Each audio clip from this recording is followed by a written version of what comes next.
ಶ್ರೀಪತಿಗೆ ಸೊಬಗನು ಶ್ರೀಪತಿಗೆ ಸೊಬಗನು ಉಡುಪತಿಗೆ ಶಾಂತಿಯನು ವಾಣಿಪತಿಗೆ ಚಾತುರ್ಯಮಂ ದಿವಸ್ಪತಿಗೆ ಪ್ರತಾಪಮಂ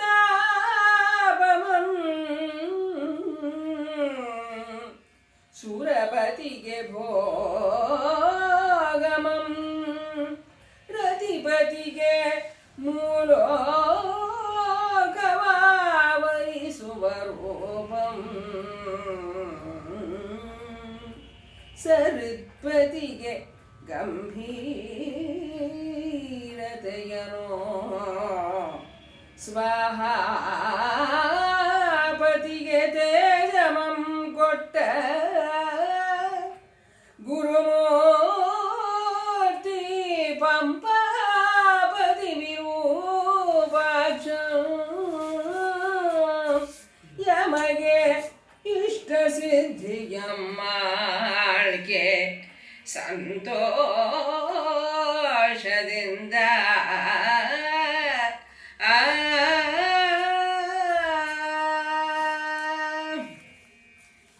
ನಿಡು ಸರದೊಳಿ ಇಳಿವುಸುರು ಒಳ್ಳೆ ದಂಡನಿಸುವಡಿ ಹನಿವ ಬೆಮರು ಮರುಮೊನೆಗಂಡ ಬಾಣಂಗಳು ಎಡೆಯಿಂದ ಸುರಿವ ಬಿಸಿನೆತ್ತರ ಏರುಗಳ ವೇದನೆಗೆ ಆರದೆ ಅರೆ ಮುಚ್ಚುವ ಗಡೆಗಣ್ಗಳು ಅರಳ್ವ ರಾಜಪುಟಂ ಬಲಿದ ನೊರೆ ಇಡುವ ಗಡವಾಯ್ ಕುಸಿದ ತಲೆ ಸುಗಿದ ದಪ್ಪ ಹುರಿಯೊಡೆದ ರೋಮಂ ತೂಗಿ ತೊರೆದು ಮೈ ಮರವ ಹಂದಿಯನು ಕೌಶಿಕ ಕಂಡನು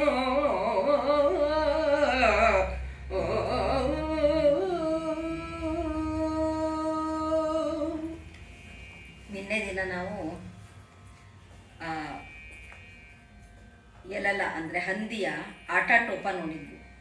ಅದು ಯಾವ ಥರ ಇತ್ತು ಅದರ ವರ್ಣನೆ, ಮತ್ತು ಅದು ಹೇಗೆ ಈ ಶಬರನ್ನ ಅಂದರೆ ಬೇಡರುಗಳನ್ನೆಲ್ಲ ಹೆದರಿಸ್ತು, ಅವ್ರನ್ನೆಲ್ಲ ಬಲಿ ತಗೊಂತು, ಅದರ ರೌದ್ರತನ ಅದರ ಕ್ರೂರತನ ಎಲ್ಲ ನೋಡಿದ್ವು. ಇವತ್ತು ಹರಿಶ್ಚಂದ್ರ ಅದಕ್ಕೊಂದು ಬಾಣ ಬಿಟ್ಟಾಗ ಅದರ ಸ್ಥಿತಿ ಏನಾಗಿದೆ ಅನ್ನೋದನ್ನು ನೋಡ್ತಾ ಇದ್ವಿ. ಉಸಿರು ಬಿಡುತ್ತೆ, ಬದುಕಿರ್ಬೇಕಲ್ಲ ಅನ್ನೋ ಥರ ಉಸಿರಾಡುತ್ತೆ, ನಿಧಾನಕ್ಕೆ ಜೋರಾಗಿ ಒಂದ್ಸತಿ ಉಸಿರು ಬಿಡುತ್ತೆ, ಮತ್ತು ಮೂಗಿನ ಹೊಳ್ಳೆಗಳನ್ನು ಅರಳಿಸುತ್ತೆ, ಬೆವರು ಕಿತ್ತು ಹರಿತಾ ಇದೆ, ಮರುಮೊನೆಗೊಂಡ ಬಾಣಂಗ ಅಂದರೆ ಮೈ ತುಂಬ ಹೀಗೆಲ್ಲ ಬಾಣಗಳೆಲ್ಲ ಚುಚ್ಚಿದೆ, ಅದಕ್ಕೆ ಸುರಿವ ಬಿಸಿನೆತ್ತರಗಳು ಅಂದರೆ ಮೈ ಮೇಲಿಂದೆಲ್ಲ ಬಾಣದಿಂದಾಗಿ ರಕ್ತ ಹರಿತಾ ಇದೆ. ವೇದನೆ, ಆ ವೇದನೆಗೆ ಅರ್ಧ ಕಣ್ಣು ಮುಚ್ಚುತ್ತೆ, ಕಣ್ಣು ಬಿಡುತ್ತೆ, ಒದ್ದಾಡುತ್ತೆ, ಅರಳುವ ನಾಸಾಪುಟ, ಮತ್ತು ಆ ಮೂಗಿನ ಅರಳೆಗಳು ಅಂದರೆ ತಕ್ಕೊಳ್ಳುತ್ತೆ, ಮುಚ್ಕೊಳ್ಳುತ್ತೆ. ಅಂದರೆ ಅವುಗಳಿಗೆಲ್ಲ ಮೂಗು ಭಾಳ ದೊಡ್ಡದಾಗಿರುತ್ತೆ, ಆ ಮೂಗಿನ ಹೊಳ್ಳೆಗಳು ಇಷ್ಟಿಷ್ಟು ದೊಡ್ಡದಿರುತ್ತೆ, ಮತ್ತು ಅದರೊಳಗೆ ಆ ಗುರ್ರ ಗುರ್ರ ಗುರ್ರ ಶಬ್ದ ಬರುತ್ತಲ್ಲ ಆ ಮೂಗಿಂದ, ಆ ಉಸಿರೇನೇನೆ ಆ ಥರ ಇರುತ್ತೆ. ಬಲಿದ ನೊರೆ ಇಡುವ ಕಟವ ಇದ್ದರೆ ಚೆನ್ನಾಗಿ ಅದು ನೋವಿಂದ ಮತ್ತು ಅದಕ್ಕೆ ಹಾಗೆ ನೊರೆ ಬರ್ತಿರುತ್ತಲ್ಲ, ಈಗ ಅದರದ್ದು ಬಾಯಿಂದ ನೊರೆ ಹರಿತಾ ಇದೆ, ಕುಸಿದ ತಲೆ, ಸುಗಿದ ದರ್ಪ. ಮುಂಚೆ ಏನು ಹಾಹಾಕಾರ ಮಾಡಿ ಅಂಥ ಒಂದು ದರ್ಪದಿಂದ ಓಡಾಡ್ತಾ ಇದ್ದಿದ್ದು ಹೆದರಿಸ್ಕೊಂಡೆಲ್ಲರೂ ಈಗ ಸುಗಿದ ದರ್ಪ, ಎಲ್ಲ ಸೂರು ಹೋಗಿದೆ, ಒಣಗೋಗಿದೆ ಎಲ್ಲವನ್ನು. ಹುರಿಯೊಡೆದ ರೋಮ ಅಂದರೆ ಆ ರೋಮ ಎಲ್ಲ ಒಂಥರ ಹೇಗೆ ಅದನ್ನು ನಿಮರಿಸ್ಕೊಂಡು ನಿಂತಿತ್ತು, ಅದೆಲ್ಲ ಇವಾಗ ಹಾಗೆ ಹುರಿ ಥರ ಹಾಕ್ಕೊಂಡು ಕೂತಿದೆ. ತೂಗಿ ತೊನೆದು ಮೈ ಮರೆವ ಹಂದಿಯನ್ನು ಕೌಶಿಕ ಕಂಡನು. ಅದಕ್ಕೆ ನಿಂತ್ಕೊಳ್ಳೋಕ್ಕೆ ಬ್ಯಾಲೆನ್ಸೇ ಸಿಗ್ತಾ ಇಲ್ಲ, ಯಾಕಂದರೆ ಮೈ ತುಂಬ ಗಾಯ, ಆ ನೋವು ಮತ್ತು ಆ ಆರ್ದ್ರತೆ ಇದೆಲ್ಲದರಿಂದ ಅದು ತೊನೆದಾಡ್ತಾ ಇದೆ, ಅದಕ್ಕೆ ಸರಿಯಾಗಿ ನಿಂತ್ಕೊಳ್ಳೋ ಅಂಥ ಶಕ್ತಿ ಇಲ್ಲ. ಅಂಥ ಒಂದು ಹಂದಿನ ಕೌಶಿಕ ನೋಡ್ತಾನೆ. ಆವಾಗ ಅವ್ನಿಗೇನು ಅನಿಸುತ್ತೆ, ಹಂದಿಯಂ ಕಾಣುಹ ತಡಂ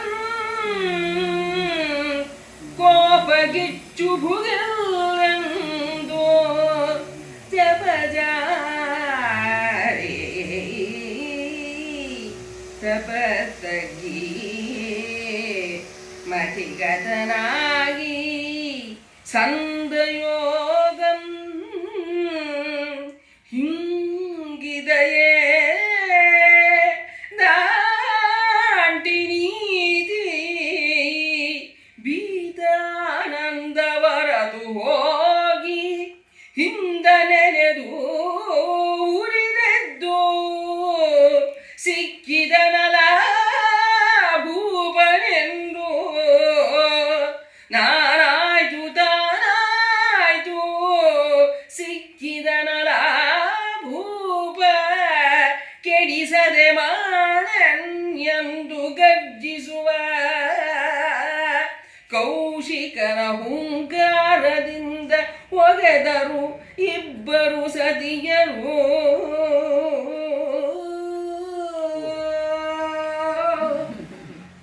ಅಂದರೆ ಈ ರಾಘವಾಂಕನ ಕಾವ್ಯದಲ್ಲಿ ಈ ಪದ್ಯದಿಂದ ಈಗ ಒಂದು ರಸಘಟ್ಟ ಅಂತ ಏನು ಹೇಳ್ತೀವಲ್ಲ, ಬಹಳ ಪ್ರಧಾನವಾದ ಒಂದು ಸನ್ನಿವೇಶ ಮತ್ತು ಪಾತ್ರಗಳು ಎಲ್ಲಿ ಬರುತ್ತೆ ಅಂದರೆ ಇಲ್ಲಿಂದ ಶುರುವಾಗುತ್ತೆ.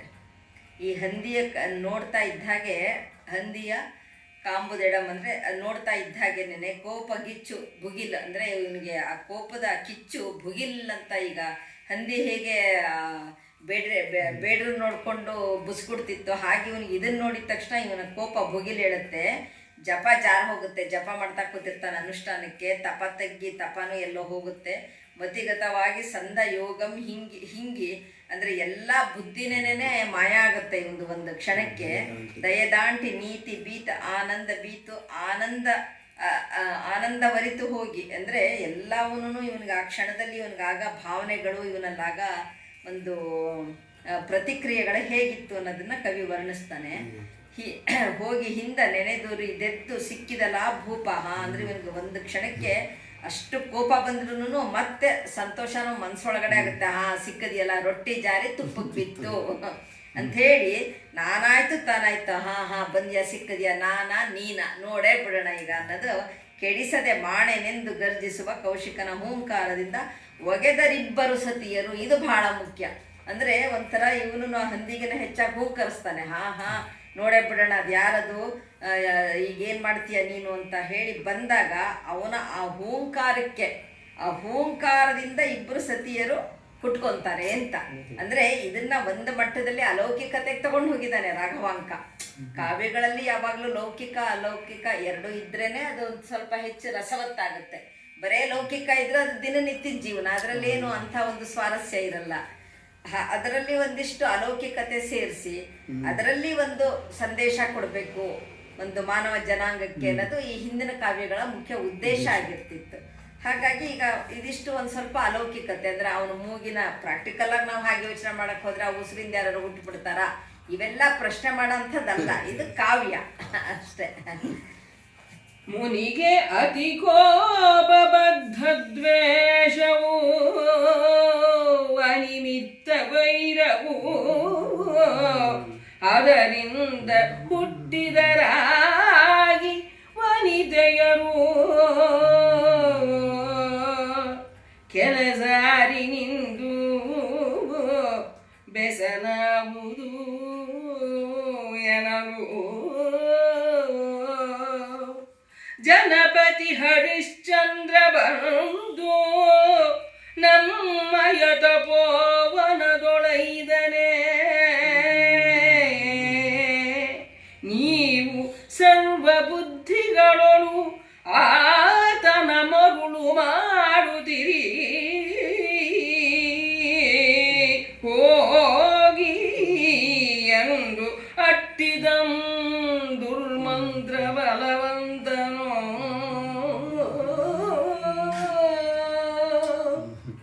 ಅಂದರೆ ಇಲ್ಲಿಂದ ಮುಂದಕ್ಕೆ ಇದು ಈ ಕಾವ್ಯದ ಶುಕ್ಲ ಪಕ್ಷ ಅಂತ ಹೇಳ್ತಾರೆ. ಅದರ ನಿಜವಾದ ಸ್ವಾರಸ್ಯ ಇಲ್ಲಿಂದ ಶುರುವಾಗುತ್ತೆ ಅಂತ. ಮುನಿಗೆ ಹೊಲೆ ಯಾವುದು ಇಲ್ಲಿ ಬಹಳ ಮುಖ್ಯ. ಅಂದರೆ ಈ ರಾಘವಾಂಕನ ಈ ಪದ್ಯ ಅಂದರೆ ಹೊಲೆ ಅನ್ನೋದಕ್ಕೇನು, ಅಲ್ಲಿಂದ ಹಿಡಿದು ಮುಂದೆ ಆ ಇಬ್ಬರು ಹೊಲತಿಯರು ಅಂತ ಹೇಳ್ತಾನಲ್ಲ, ಹಾಗಂದ್ರೆ ಏನು ಅನ್ನೋದನ್ನ ಇಷ್ಟು ಚೆನ್ನಾಗಿ ಅದರದ್ದು ಒಂದು ಡೆಫಿನಿಷನ್ ಅಂತ ಏನು ಹೇಳ್ತೀವಲ್ಲ ಅದನ್ನು ಕೊಟ್ಬಿಟ್ಟಿದ್ದಾನೆ. ಅದು ಬಹಳ ಮುಖ್ಯ. ಯಾಕಂದ್ರೆ ಈಗ ನಾವು 12-13ನೇ ಶತಮಾನದಲ್ಲಿ ಕಾವ್ಯದಲ್ಲಿ ಉಪಯೋಗಿಸಿರೋ ಪದಗಳನ್ನು ತಗೊಂಡು ಅದನ್ನ ಇವತ್ತಿಗೆ ಕಂಪೇರ್ ಮಾಡಿಕೊಂಡು ಅದನ್ನೆಲ್ಲ ಮಾಡೋಂಥ ಪ್ರಮೇಯನೇ ಬರಲ್ಲ ಇದ್ರೊಳಗೆ. ಯಾಕಂದ್ರೆ ಇವನು ಬಹಳ ಚೆನ್ನಾಗಿ ಹೇಳ್ತಾನೆ, ಹೊಲೆ ಯಾವುದು? ಹೊಲೆ ಅಂದರೆ ಕೆಟ್ಟದ್ದು. ಕೆಟ್ಟದ್ದು ಅಂದರೆ ಯಾವುದು? ಅತಿ ಕೋಪ, ಬದ್ಧ ದ್ವೇಷ, ಅನಿಮಿತ್ತ ವೈರತ್ವ.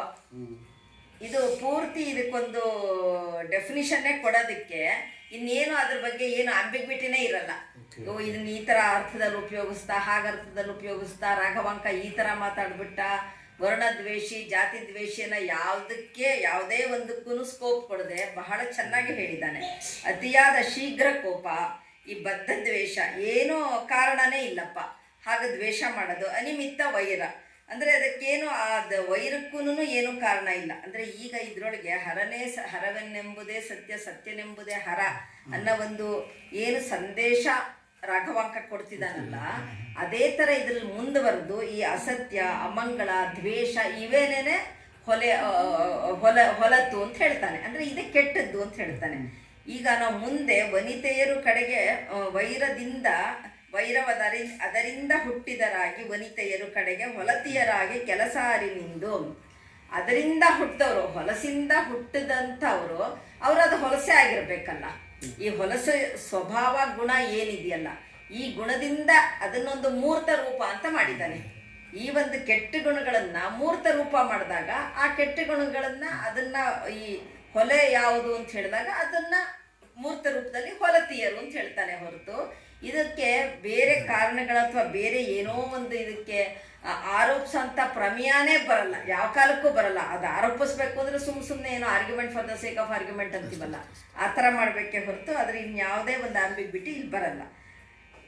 ಅವರಿಬ್ಬರು ಬಂದು ಏನು ಕೇಳ್ತಾರೆ, ಈಗ ಜನಪತಿ ಹರಿಶ್ಚಂದ್ರ ಬಂದು ನಮ್ಮಯ್ಯ ತಪೋವನ ಈಗ ನಾವು ಬಂದು ನಿಂತಿದ್ದೀವಿ, ಕೆಲಸಾರಿ ನಿಂದು ಬೆಸನ್ ಆವುದೇನಲ್ಲ, ಈಗ ನಾವೇನು ಮಾಡಬೇಕು ಹೇಳಪ್ಪ ಅಂತ ಕೇಳ್ತಾರೆ.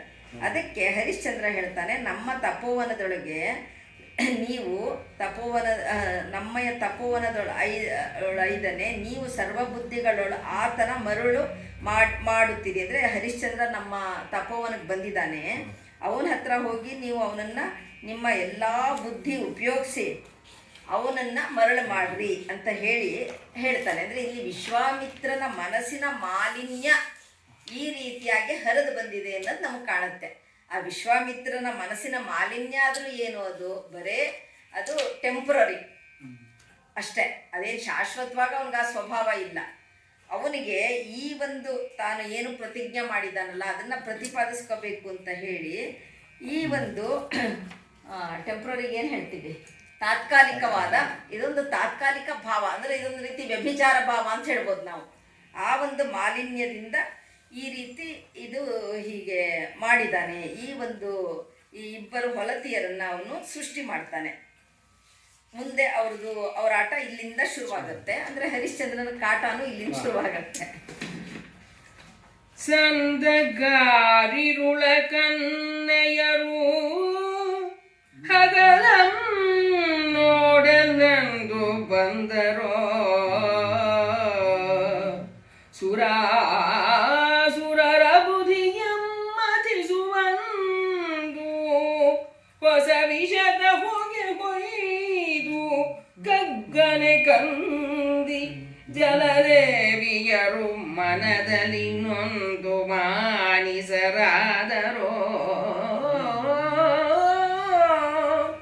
ಕಮಲ ಜಮ್ನೀಲದಿಂದ ಮಾಡಿದ ಸಾಲಭಂಜಿಕೆಗಳು ಒದವಿ ಜೀವಂದಳದವೋ ಎನಿಪ್ಪಂದದಿಂಬಂದರೋ ಅಂಗನೆಯರು ಅವನೀಶನೆಡೆಗೆ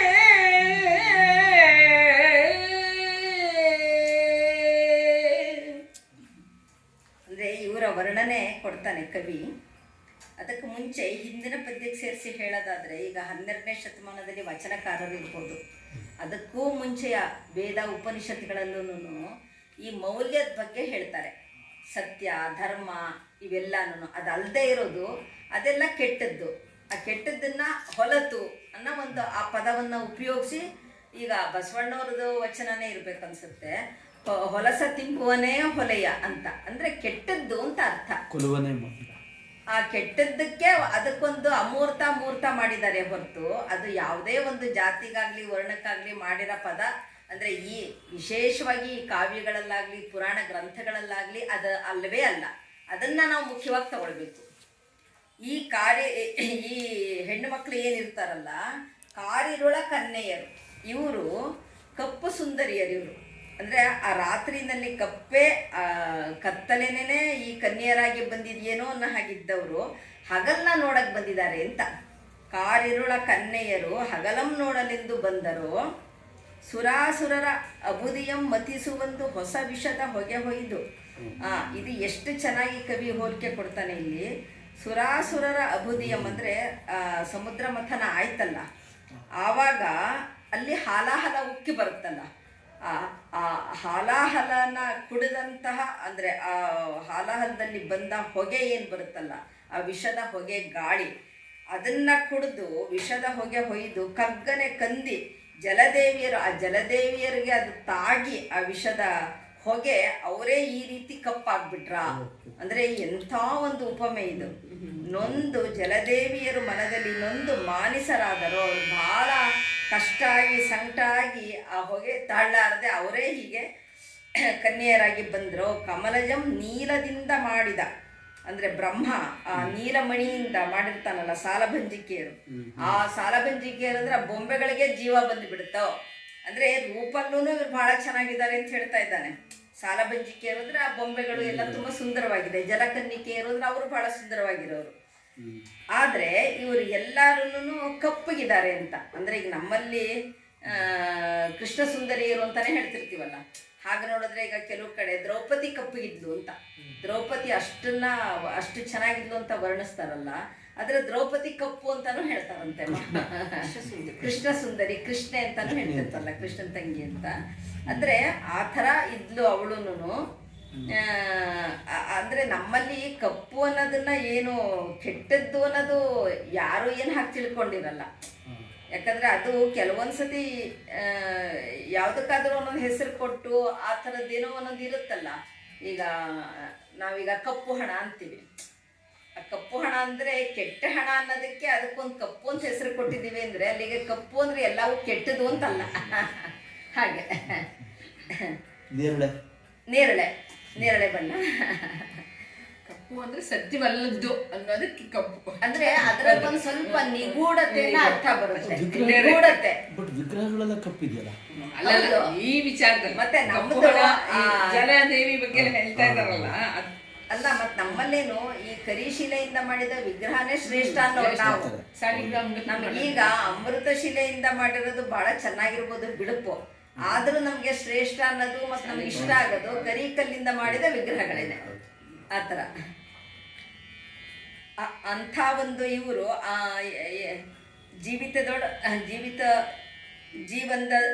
ಜೀವ ತಳೆದವು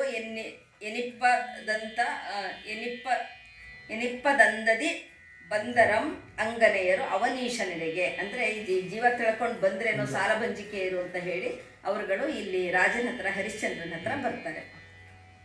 ಮಾಯದ ಬಂದೆಯರು ಕಾಣುತ್ತ ಮಧಭಾಬು ಅದಟರಾಯ ಮಧರೆ ರಾಯದಳ ಉಳಕಾರ ರಾಯ ಕಂಟಕ ರಾಯ ಜಗಜಟ್ಟಿ ರಾಯದಲ್ಲಣ ರಾಯ ಗೋಳಾಹಳ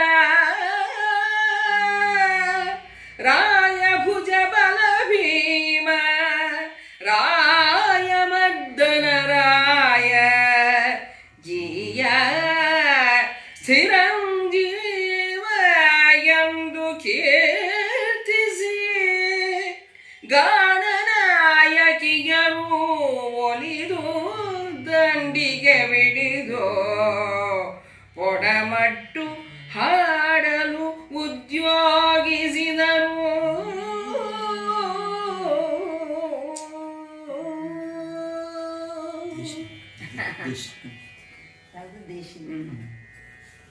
ಅಂದರೆ ಈಗಾಗಲೇ ಇವರು ಉದ್ಯೋಗಕ್ಕೆ ಶುರು ಮಾಡೇ ಬಿಟ್ರು, ಬರ್ತಿದ್ದ ಹಾಗೇನೆ ಉದ್ಯೋಗ ಸಿಕ್ಕೇ ಬಿಡ್ತು ಅವ್ರಿಗೆ.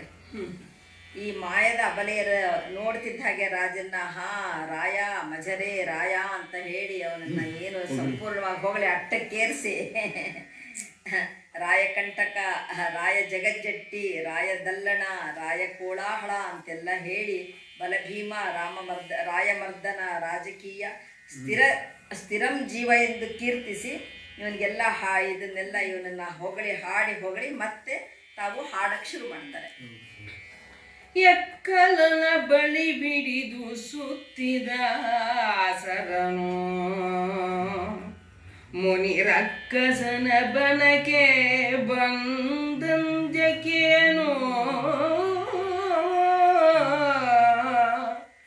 ಎರಡನೆಯ ಮುಕ್ಕಣ್ಣನು ಎನಿಪ ಗುರುವಾಜ್ಞೆಗೆಟ್ಟ ಅಳದನಲ್ಲದೆ ಕನಸ ಕಂಡ ಭಯವ ಮಿಕ್ಕು ಮರವಂದೆ ಅಡಸಿ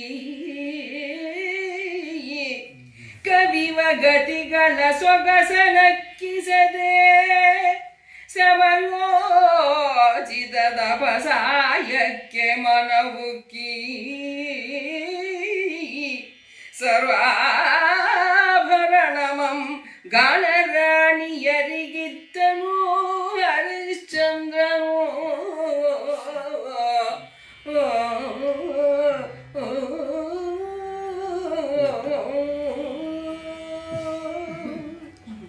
ಕವಿ ಇಲ್ಲಿ ಒಬ್ಬ ಮನುಷ್ಯನ ಮನಸ್ಸನ್ನು ಎಷ್ಟು ಚೆನ್ನಾಗಿ ಸೆರೆ ಹಿಡಿದಿದ್ದಾನೆ ಅಂದರೆ ಅದು ಅವತ್ತಿಗೂ ಇವತ್ತಿಗೂ ಯಾವತ್ತಿಗೂ ಅದು ಸತ್ಯ. ಯಾಕಂದರೆ ಅಷ್ಟು ಸಹಜವಾಗಿ ಬಂದಿದೆ. ಎಕ್ಕಲನ ಬಳಿ ಬಿಡಿದ್ದು ಅಂದರೆ ಒಂದು ಕಡೆ ಹರಿಶ್ಚಂದ್ರ ಆ ಹಂದಿನ ಹಿಡಿಯಕ್ಕೆ ಹೋಗಿ ಓಡಾಡಿ ಅದು ಇವನನ್ನು ಓಡಾಡಿಸಿ ಸಾಕಾಗಿ ಸುಸ್ತಾಗಿರ್ತಾನೆ. ಇನ್ನೊಂದು ಕಡೆ ಮುನಿ ರಕ್ಕಸನ ಬನಕ್ಕೆ ಬಂದ ಅಂಜಿಕೆಯು. ಇಲ್ಲಿ ವಿಶ್ವಾಮಿತ್ರರ ಆಶ್ರಮಕ್ಕೆ ಗೊತ್ತಿಲ್ಲದೇನೆ ಗುರುವಾಜ್ಞೆ ಮೀರಿ ಬಂದಿರೋದು ಮತ್ತೊಂದು ಕಡೆ. ಇನ್ನೊಂದು ಇವನ ಆಶ್ರಮಕ್ಕೆ ಹೊಕ್ಕಿರೋದೊಂದು, ಗುರುವಾಜ್ಞೆ ಮೀರಿರೋದೊಂದು, ಎಲ್ಲದಕ್ಕಿಂತ ಹೆಚ್ಚಾಗಿ ಕೆಟ್ಟ ಕನಸು ಕಂಡಿದ್ದೊಂದು. ಈ 4 ಕ್ಲೇಶಗಳು ಅವನನ್ನು ತುಂಬ ಕಾಡಿಸ್ತಾ ಇರುತ್ತೆ. ಮನಸ್ಸಲ್ಲಿ ತುಂಬ ಚಿಂತೆ ಇರುತ್ತೆ, ಬಹಳ ಬೇಜಾರಲ್ಲಿರ್ತಾನೆ. ಅಂಥ ಹೊತ್ತಲ್ಲಿ ಈ ಗಾಣ ರಾಣಿಯರು ಬಂದ್ಬಿಟ್ಟು ಹಾಡು ಹೇಳಿದಾಗ ಅವನಿಗೆ ಆ ಕ್ಷಣ ಅವನು ಎಲ್ಲನೂ ಮರ್ತು ಹೋಗ್ಬಿಡುತ್ತೆ. ಅಂಥ ಒಂದು ಕ್ಲೇಶನ ಒಂದಿಷ್ಟು ಹೊತ್ತರ ಮಟ್ಟಕ್ಕೆ ಅವನ್ನೆಲ್ಲನೂ ಮರೆಯೋಂಥ ಒಂದು ಬಹಳ ಒಳ್ಳೆಯ ಅವರು ಸಂಗೀತದ ಸುದೆ ಹರಿಸ್ತಾರೆ ಇವ್ರ ಮುಂದೆ. ಹಾಗಾಗಿ ಅವನಿಗೆ ಬಹಳ ಸಂತೋಷ ಆಗ್ಬಿಟ್ಟು ಅವನದೆಲ್ಲ ಮನವುಕ್ಕಿ ಸರ್ವಾಭರಣಮಂ ಗಾಣರಾಣಿಯರೇ ಇತ್ತನು. ಸಹಜವಾಗಿ ಹಿಂದಿನ ಕಾಲದಲ್ಲಿ ಹಾಗಿರ್ತಾನೆ, ಸಂತೋಷ ಆದ ತಕ್ಷಣ ಅವ್ರ ಕತ್ತಲ್ಲಿ ಇದ್ದಿದ್ದು ಒಂದೊಂದು ನೆಕ್ಲೆಸೋ ಸರಾನೋ ಹಾರಾನೋ ತೆಗೆದು ಕೊಟ್ಬಿಡ್ತಾ ಇದ್ರು. ಹಾಗೆ ಅವನ ಹತ್ರ ಇದ್ದಿದ್ದು ಎಲ್ಲ ಆಭರಣನೂ ಹರಿಶ್ಚಂದ್ರ ಗಾಣರಾಣಿಯರಿಗೆ ಕೊಡ್ತಾನೆ. ಬಡತನದ ಹೊತ್ತು ಆನೆ ದೊರಕಿ ಫಲವೇನು ನೀರಡಸಿದ್ದ ಹೊತ್ತು ವಾಜ್ಯ ದೊರಕಿ ಫಲವೇನು ಹೃದಯಡಸಿ ಕೆಡದಿಗ ಹೊತ್ತು ರಂಭೆ ದೊರೆಕೊಂಡಲ್ಲಿ ಫಲವೇನು ಸಾವ ಹೊತ್ತು ಪೊಡವಿಯ ಒಡೆತನ ದೊರಕಿ ಫಲವೇನು ಕಡು ಬಿಸಿಲು ಹೊಡೆದು ಬೆಂಡಾಗಿ ಬೀಳ್ಬಯ ಮಗೆ ನೀನೊಲಿದು ಮಣಿದೊಡಿಗೆಗಳನ್ನೆತ್ತು ಫಲವೇನು ಗೋಪಾಲ ಹೇಳನುದ ಮತ್ತೆಂದರು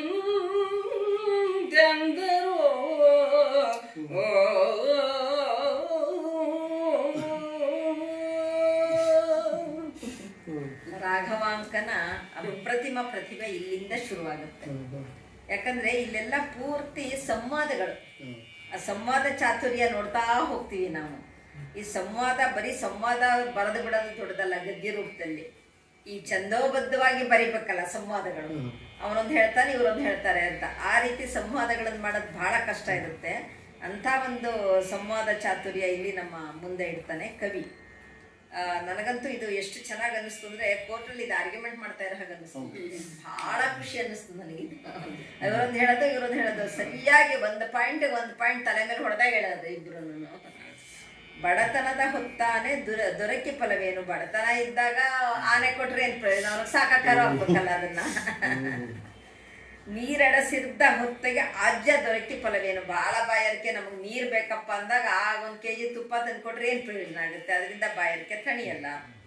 ರುಜ ಎಡಸಿ ಕೆಡದಿಯ ಹೊತ್ತು ರಂಬೆ ದೊರಕಿ ಫಲವೇನು. ಅವನಿಗೆ ಮೊದಲೇ ರೋಗ, ಅಂಥ ಹೊತ್ತಲ್ಲಿ ರಂಬೆ ಕೊಟ್ರೆ ಅವಳು ಡ್ಯಾನ್ಸ್ ನೋಡೋಕ್ಕೂ ಅವನಿಗೆ ಯಾವ ಒಂದು ಉತ್ಸಾಹ ಇರಲ್ಲ. ಮತ್ತೆ ಅವಳ ಜೊತೆ ಒಂದು ಸಂತೋಷ ಹಂಚ್ಕೊಳಕ್ಕಂತೂ ಮೊದಲೇ ಸುಸ್ತು ಸಂಕಟ ಇರುತ್ತೆ, ಅದನ್ನು ಅವನ ಕೈಯಲ್ಲಿ ಆಗಲ್ಲ. ಹೀಗಿರುತ್ತೆ. ಸಾವ ಹೊತ್ತು ಪೊಡವೆ ಒಡೆತನ ದೊರಕಿ. ಇನ್ನೇನು ಸಾಯ್ಬೇಕು ಅನ್ನೋವಾಗ ನಿನಗೊಂದು ರಾಜ್ಯ ಕೊಡ್ತೀನಿ ಅಂತ ಹೇಳಿಕೊಟ್ರೆ ಅದರಿಂದ ಏನು ಪ್ರಯೋಜನ ಆಗುತ್ತೆ. ಕಡು ಬಿಸಿಲು ಹೊಡೆದು ಬೆಂಡಾಗಿ ಬೀಳುವೆ ಮಗೆ. ಇಷ್ಟು ಉರಿ ಬಿಸಿಲು, ನಾವು ಈ ಬಿಸಿಲಿಂದ ಈ ಬೇಗೆಯಿಂದ ಬೆಂಡಾಗಿ ಬೀಳ್ತಾ ಇದ್ದೀವಿ. ಅಂಥ ಹೊತ್ತಲ್ಲಿ ನೀನು ನಮಗೆ ಮಣಿದೊಡಿಗೆಗಳನ್ನಿತ್ತು ಫಲವೇನು. ಇಂಥ ಆಭರಣ ಕೊಟ್ಟು ನಾವೇನು ಮಾಡೋದಿದೆ ಇಂಥ ಬಿಸಿಲಲ್ಲಿ ನಾವು ಬಂದಿರೋವಾಗ? ಹೇಳು ಭೂಪಾಲ, ಇದು ತಗೊಂಡು ನಮ್ಗೇನು ಪ್ರಯೋಜನ ಈ ಒಂದು ಆಭರಣಗಳಿಂದ ಅಂತ ಸವಾಲು ಹಾಕ್ತಾರೆ ಅವನಿಗೆ. ಕಡಲೊಳು ಆಳ್ವಂಗೆ ತೆಪ್ಪವನು ದಾರಿದ್ರ್ಯಂಗೆ ಕಡವರವನು ಅತಿ ರೋಗಿಗೆ ಅಮೃತಮಂ ಕೊಟ್ಟಡೆ ಅವರಡಿಗಡಿಗೆ ಅದಾವ ಹರುಷವನೆಯ್ದು ತಿಪ್ಪರೋ ಅವರಂಪೋಲ್ವರಿ ಪೊತ್ತಿನ ಸುಡನೆ ಸುಡುವ ಬಿರು ಬಿಸಿಲ ಸೆಕೆಯು ಸುರ ಬಿಸಿ ಹೊಗೆದುದೋ ಉರಿ ಹತ್ತಿ ಬಾಯ್ ಬತ್ತಿ ಡಗೆ ಸುತ್ತಿ ಸಾಮಡಸುತ್ತಿದೆ ನಿನ್ನ ಮುತ್ತಿನ ಸತ್ತಿಗೆಯನೆತ್ತು ಸಲಹೋ ಭೋಭುಜ ಸುಡನೆ ಸುಡುವ ಬಿರು ಬಿಸಿಲ ಸೆಕೆಯು ಸುರ ಬಿಸಿ ಹೊಡೆದುದು ನಿನ್ನ ಮುತ್ತಿನ ಸತ್ತಿಗೆಯನೆತ್ತು ಸಲಹೋ ಭೋಭುಜ ಎಂದರು.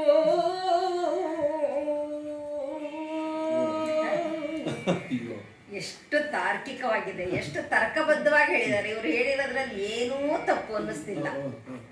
ಯಾಕಂದ್ರೆ ಕಡಲಲ್ಲಿ ಯಾರೋ ಬಿದ್ದಿದ್ದಾಗ ಅವನು ತೆಪ್ಪ ಕೊಟ್ಟರು ಬದುಕ್ತಾನೆ. ಅವನು ದರಿದ್ರದಲ್ಲಿರೋವನಿಗೆ, ತುಂಬಾ ಕಷ್ಟದಲ್ಲಿರೋವನಿಗೆ ಬಂಗಾರ ಕೊಟ್ರೆ ತುಂಬಾ ಸಂತೋಷ ಆಗುತ್ತೆ, ಅವನಿಗೆ ಅದು ಅವಶ್ಯಕತೆ ಇರುತ್ತೆ. ಅವಾಗ ರೋಗಿಗೆ ಅಮೃತ ಕೊಟ್ರೆ ಅವನಿಗೆ ಬೇಕಾಗಿರುತ್ತೆ, ಅವಾಗ ಅವನ ಜೀವ ಉಳಿಸುತ್ತೆ.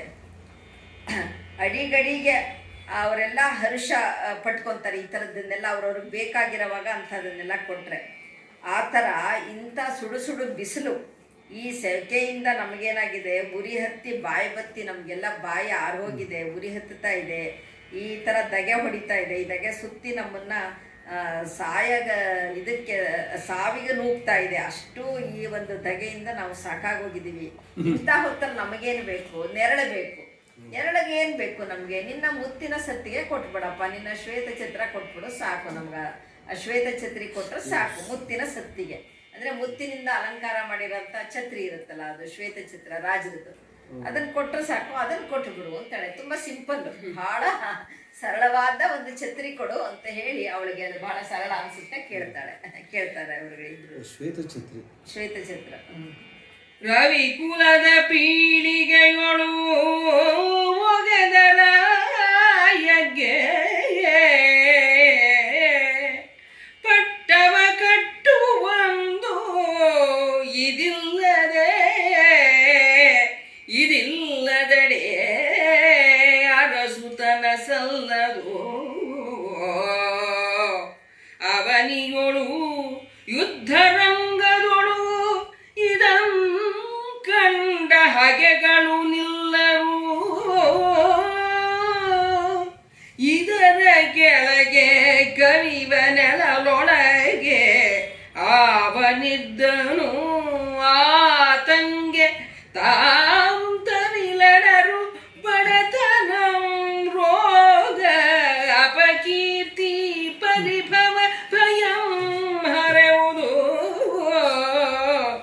ಇದನರಿದರಿದು ಸತ್ತಿಗೆಯ ಕೊಡಬಹುದೇ ಹೇಳಂದನು.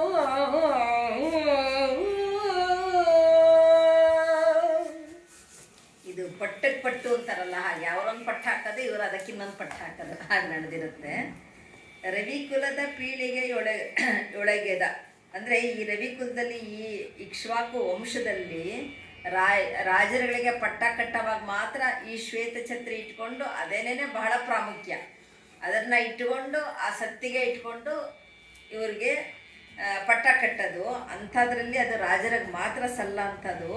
ಯುದ್ಧ ಭೂಮಿನಲ್ಲಿ ಈ ಶ್ವೇತಛತ್ರಿ ನೋಡ್ಬಿಟ್ರೆ ಹಗೆಗಳು ಅದನ್ನು ಹೆದರ್ಕೊಂಡು ಓಡ್ ಹೋಗ್ತಾರೆ. ಓ ರಾಜ ಬಂದಪ್ಪ, ಇಂಥ ರಾಜ ಇವನು, ಇಂಥ ಪರಾಕ್ರಮಿ ಅಂತ ಅಂದ್ಕೊಂಡು ಅವರಿಗೆ ಮಾತ್ರ ನೆರಳು ಕೊಡೋದು ಇದು.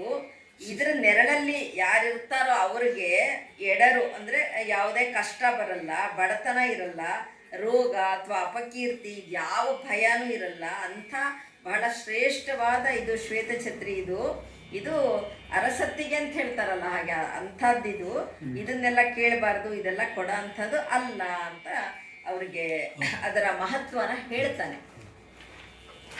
ಅನುನಯದೊಳೆಲ್ಲವಂ ಕೊಡಬಹುದು ಬಿಡಬಹುದು ಜನನಿಯಂ ಜನಕನಂ ನಲ್ಲೆಳಂ ದೈವಮ ಮನವಾರೆ ನಂಬಿ ನಚ್ಚಿರ್ದ ಪರಿವಾರಮಂ ಕೊಡುವ ಬಿಡುವ ಅಧಿಕನಿಗಳು ಜನರೊಳಗೆ ಜನಿಸರೋ ಎಂದೆನರು ನೀನೀಗ ಪೇಳ್ದ ಅನಿತರೊಳು ಬೇಡಿದಡೆ ಕೊಡಬೇಡ ಕೊಡೆಯ ನೀಯನೇ ಲೋಭವೇ ಕರಸಾಗ ನೀನೀಗ ಬೇಳ್ದ ಅನಿತರೊಳು ಬೇಡಿದಡೆ ಕೊಡಬೇಡ ಕೊಡೆಯ ನೀಯನೇ ಲೋಭವೇ ಕರಸಾಯನನು ಇದಲ್ಲದೆ ಬೇರೆ ಮಾತೆ ಪಿತರೆಲ್ಲಂದನು.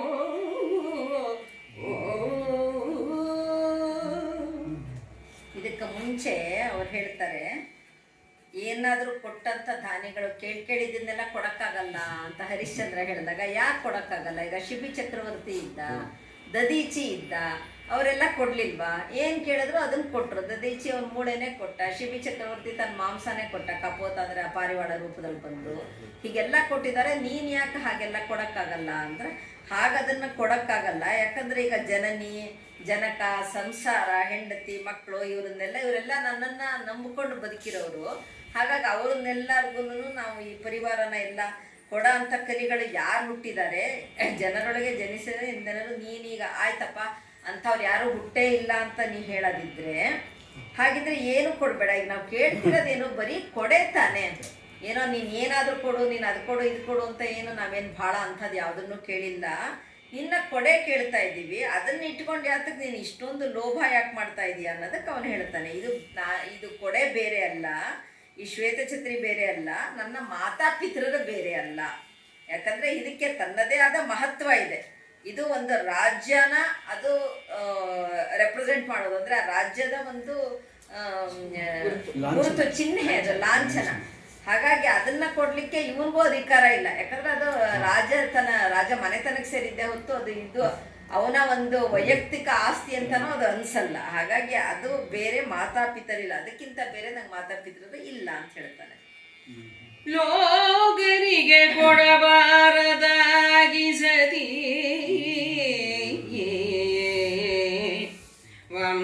ವಂಶಗತವಾಗಿ ಬಂದುದರಿಂದ ತಂದೆ ಪಟ್ಟವ ಕಟ್ಟುವಾಗಲಚ್ಚಿಸಿಕೊಂಬುದಾಗಿ ದೈವ ನೆಳಲ ತಂಪನು ಒಸೆದೀವುದಾಗಿ ಸಾಗಿಸುವದ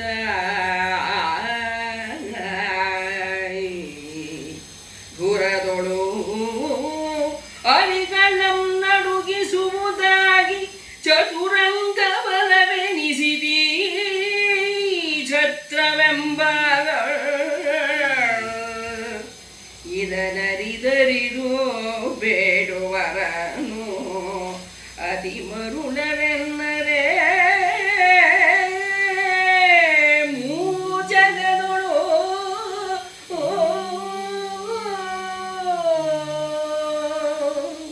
ಮತ್ತೆ ಮುಂದುವರೆದ ಹರಿಶ್ಚಂದ್ರ ಈ ಒಂದು ಶ್ವೇತಛತ್ರದ ಮಹತ್ವ ಹೇಳ್ತಾನೆ. ಅದು ಏನು ಅಂತ. ಲೋಗರಿಗೆ ಕೊಡಬಾರದಾಗಿ ಸತಿ, ಅದಕ್ಕೆ ಕೇಳಿದವರು ಕೊಡೋಕ್ಕಾಗಲ್ಲ. ಹೆಂಡತಿ ಇದ್ದಾಗೆ ಹೆಂಡತಿನ ಯಾರಿಗಾರು ಕೊಡ್ತೀವ. ವಂಶಗತವಾಗಿ ಬಂದುದರಿಂದ ತಂದೆ, ಅಂದರೆ ಅದು ವಂಶ ಪಾರಂಪರ್ಯವಾಗಿ ಬಂದಿರೋದು, ಅದಕ್ಕೆ ತಂದೆ ಸಮಾನ. ಅದು ಪಟ್ಟವ ಕಟ್ಟುವಾಗ ಅರ್ಚಿಸಿಕೊಂಬುದಾಗಿ ದೈವಂ, ಅದು ಆ ಪಟ್ಟ ಕಟ್ಟುವಾಗ ಮಾತ್ರ ಅದನ್ನು ಉಪಯೋಗಿಸೋದಕ್ಕೆ ವಂಶ ಪಾರಂಪರ್ಯವಾಗಿ ಬಂದ ಒಂದು ಆಸ್ತಿ, ಅದು ತಂದೆ ಕಡೆಯಿಂದ. ಆ ಥರ ಅದು ತಂದೆಯ ರೀತಿ ಇರುತ್ತೆ, ಅದು ತಂದೆಯ ಒಂದು ಸ್ಥಾನ ತಗೊಳುತ್ತೆ. ನೆರಳ ತಂಪನ್ನು ಒಸೆದಿಯುವುದಾಗಿ ಸಾಗಿಸುವ ತಾಯಿ, ಅಂದರೆ ಅದು ನೆರಳು ಕೊಡುತ್ತೆ. ಹಾಗಾಗಿ ಅದು ತಾಯಿ ಸ್ವರೂಪ. ಭೂಮಿ ಮೇಲೆ ಈ ಚದುರಂಗ ಬಲನ ಒಂದು ನಡುಗ್ಸ ಅಂತ ಒಂದು ಧೈರ್ಯ ತಾಕತ್ತು ಇರೋದು ಈ ಛತ್ರಕ್ಕೆ. ಅಂದರೆ ಸೈನ್ಯದಲ್ಲಿ ತಗೊಂಡು ಹೋದಾಗ ಎದುರುಗಡೆಯ ಶತ್ರುಗಳು ಇದನ್ನ ನೋಡಿದ ತಕ್ಷಣ ಹೆದರ್ತಾರೆ. ಯಾವುದೇ ಚದುರಂಗ ಬಲ ಇದ್ರೂ ಹೆದರ್ತಾರೆ. ಹಾಗೆ ಇದು ನನ್ನ ಚದುರಂಗ ಬಲದ ಥರ ಕೆಲಸ ಮಾಡ್ತಿದೆ, ಮತ್ತೊಂದು ಚದುರಂಗ ಬಲನೂ ಹೆದರ್ಸದ ರೀತಿ ಮಾಡುತ್ತೆ. ಇಂಥ ಒಂದು ಛತ್ರನ ಕೇಳ್ತೀಯಾ, ನಿನಗೇನು ಬುದ್ಧಿ ಇದೆಯಾ ಮರುಳೆ ಅಂತ ಹೇಳಿ ಈ ಮೂರು ಜಗತ್ತಿನಲ್ಲೂ, ಅಂದರೆ ಈ ತ್ರಿಲೋಕದಲ್ಲೂ ಇದನ್ನ ಯಾರು ಕೇಳಿದ್ರೆ ಇದನ್ನ ಮೂರ್ಖರು ಅಂತಾರೆ, ಬಿಟ್ರೆ ಇನ್ನೇನು ಇದನ್ನ ಯಾರು ಕೊಡಕ್ಕಾಗಲ್ಲ ಅಂತ ಹೇಳ್ತಾರೆ. ಇಲೆಯೊಳಗೆ ಹೆಸರುಳ್ಳದಾನಿಗೆಂಬುದನ್ನು ಕೇಳ್ದು ಎಳಸಿ ಕಟ್ಟಾಸೆ ಬಟ್ಟೈದಂದು ಬೇಡಿ ನಿಷ್ಫಲವಾಗದಂತೆ ನಾವತಿ ಮರುಗದಂತೆ ಅಳಲದಂತೆ ಬಿಸುಸುಯ್ಯದಂತೆ ತಿಳಿದು ನೀನೆ ಮಗೆ ವಲ್ಲಭನಾಗಿ ಚಿತ್ತದುಮ್ಮಳಿಕೆಯಂ ಕಲೆ ಹರಿಶ್ಚಂದ್ರ ಭೂನಾಥ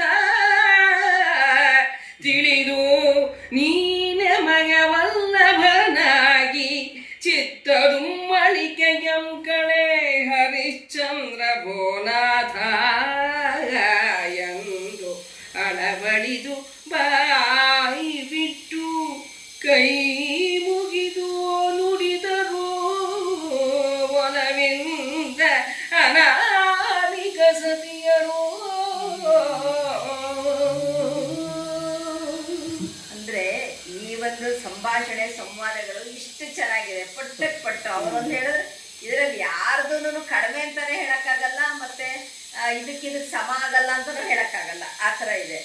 ಈಗ ಇಳೆಯೊಳಗೆ ಹೆಸರುಳ್ಳ, ನೀನು ದೊಡ್ಡ ದಾನಿ ಅಂತ ಈ ಭೂಮಿ ಮೇಲೆ ಹೆಸರು ಮಾಡಿದ್ಯಾ ಅಂತ ಹೇಳಿ ನಾವು ಕಟ್ಟಾಸೆ ಬಿಟ್ಟೈ ತಂದು ಏನೋ ಆಸೆಯಿಂದ ಬಂದು ಕೇಳಿದ್ವಪ್ಪ ನಿನ್ನನ್ನು, ನೀನು ತುಂಬ ದೊಡ್ಡ ದಾನಿ ಅಂತ. ಅದನ್ನು ನೀನು ನಿಷ್ಫಲ ಮಾಡಬೇಡ, ಅಂದರೆ ಅದನ್ನು ನೀನು ಕೊಡದೇನೆ ನಮಗೆ ಇಲ್ಲ ಅಂತ ಹೇಳಿ ನಿರಾಸೆ ಮಾಡಬೇಡ. ನಾವು ಅತಿ ನಮ್ಮನ್ನು ಬಹಳ ಅತಿ ಮರುಗದಂತೆ ಮಾಡು, ಅಂದರೆ ನಮ್ಮನ್ನು ತುಂಬ ನಮಗೆ ಬೇಜಾರು ಮಾಡಬೇಡ, ನಮಗೆ ದುಃಖ ಮಾಡಬೇಡ ಅಂತ ಹೇಳಿ ಬಿಸು ಸುರಿಯದಂತೆ, ಅಂದರೆ ಅಯ್ಯೋ ಈಗ ಸಿಗಲಿಲ್ಲಲ್ಲ ನಾವು ಹೇಳಿದ್ದು, ಕೊಡಲಿಲ್ವಲ್ಲ ಅಂತ ನಮಗೆ ಬೇಜಾರಾಗ ಹಾಗೆ ಮಾಡಬೇಡ. ಆಯ್ತಪ್ಪ, ನಿನಗೆ ಅದನ್ನು ಕೊಡೋಕ್ಕೆ ಇಷ್ಟ ಇಲ್ಲ, ಇನ್ನೂ ಬಹಳ ಸುಲಭವಾದ ಮಾರ್ಗ, ನಮ್ಮನ್ನ ವಲ್ಲಭನ ನೀ ನಮ್ಮ ವಲ್ಲಭ ಆಗ್ಬಿಡು ಮುಗಿದೋಯ್ತು ಅಂದ್ರೆ ಆವಾಗ ಶ್ವೇತ ಛತ್ರದ ಕೆಳಗಡೆ ನಾವು ಕುತ್ಕೊಬೋದಲ್ಲ. ಅದು ಇದ್ದಿದ್ದ ಎಲ್ಲದಕ್ಕಿಂತ ಬಹಳ ಸುಲಭವಾದ ಪರಿಹಾರ ಅದು.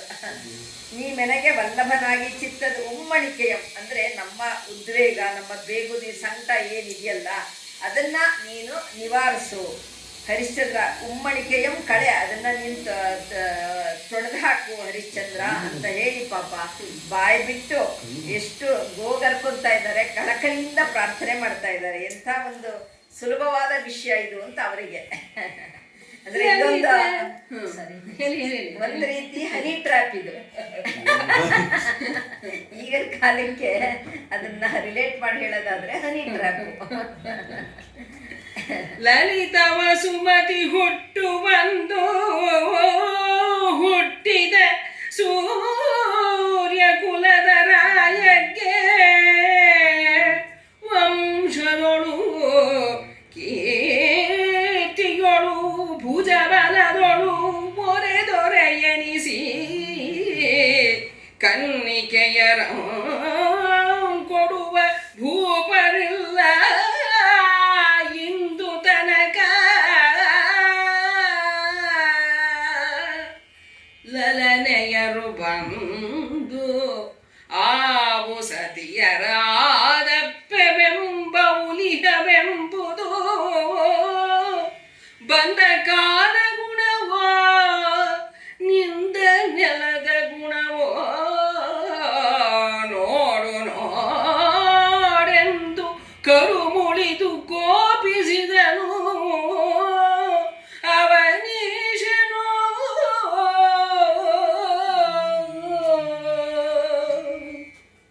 ಎಷ್ಟು ಚೆನ್ನಾಗಿ ಹೇಳ್ತಾನೆ ಇಲ್ಲಿ.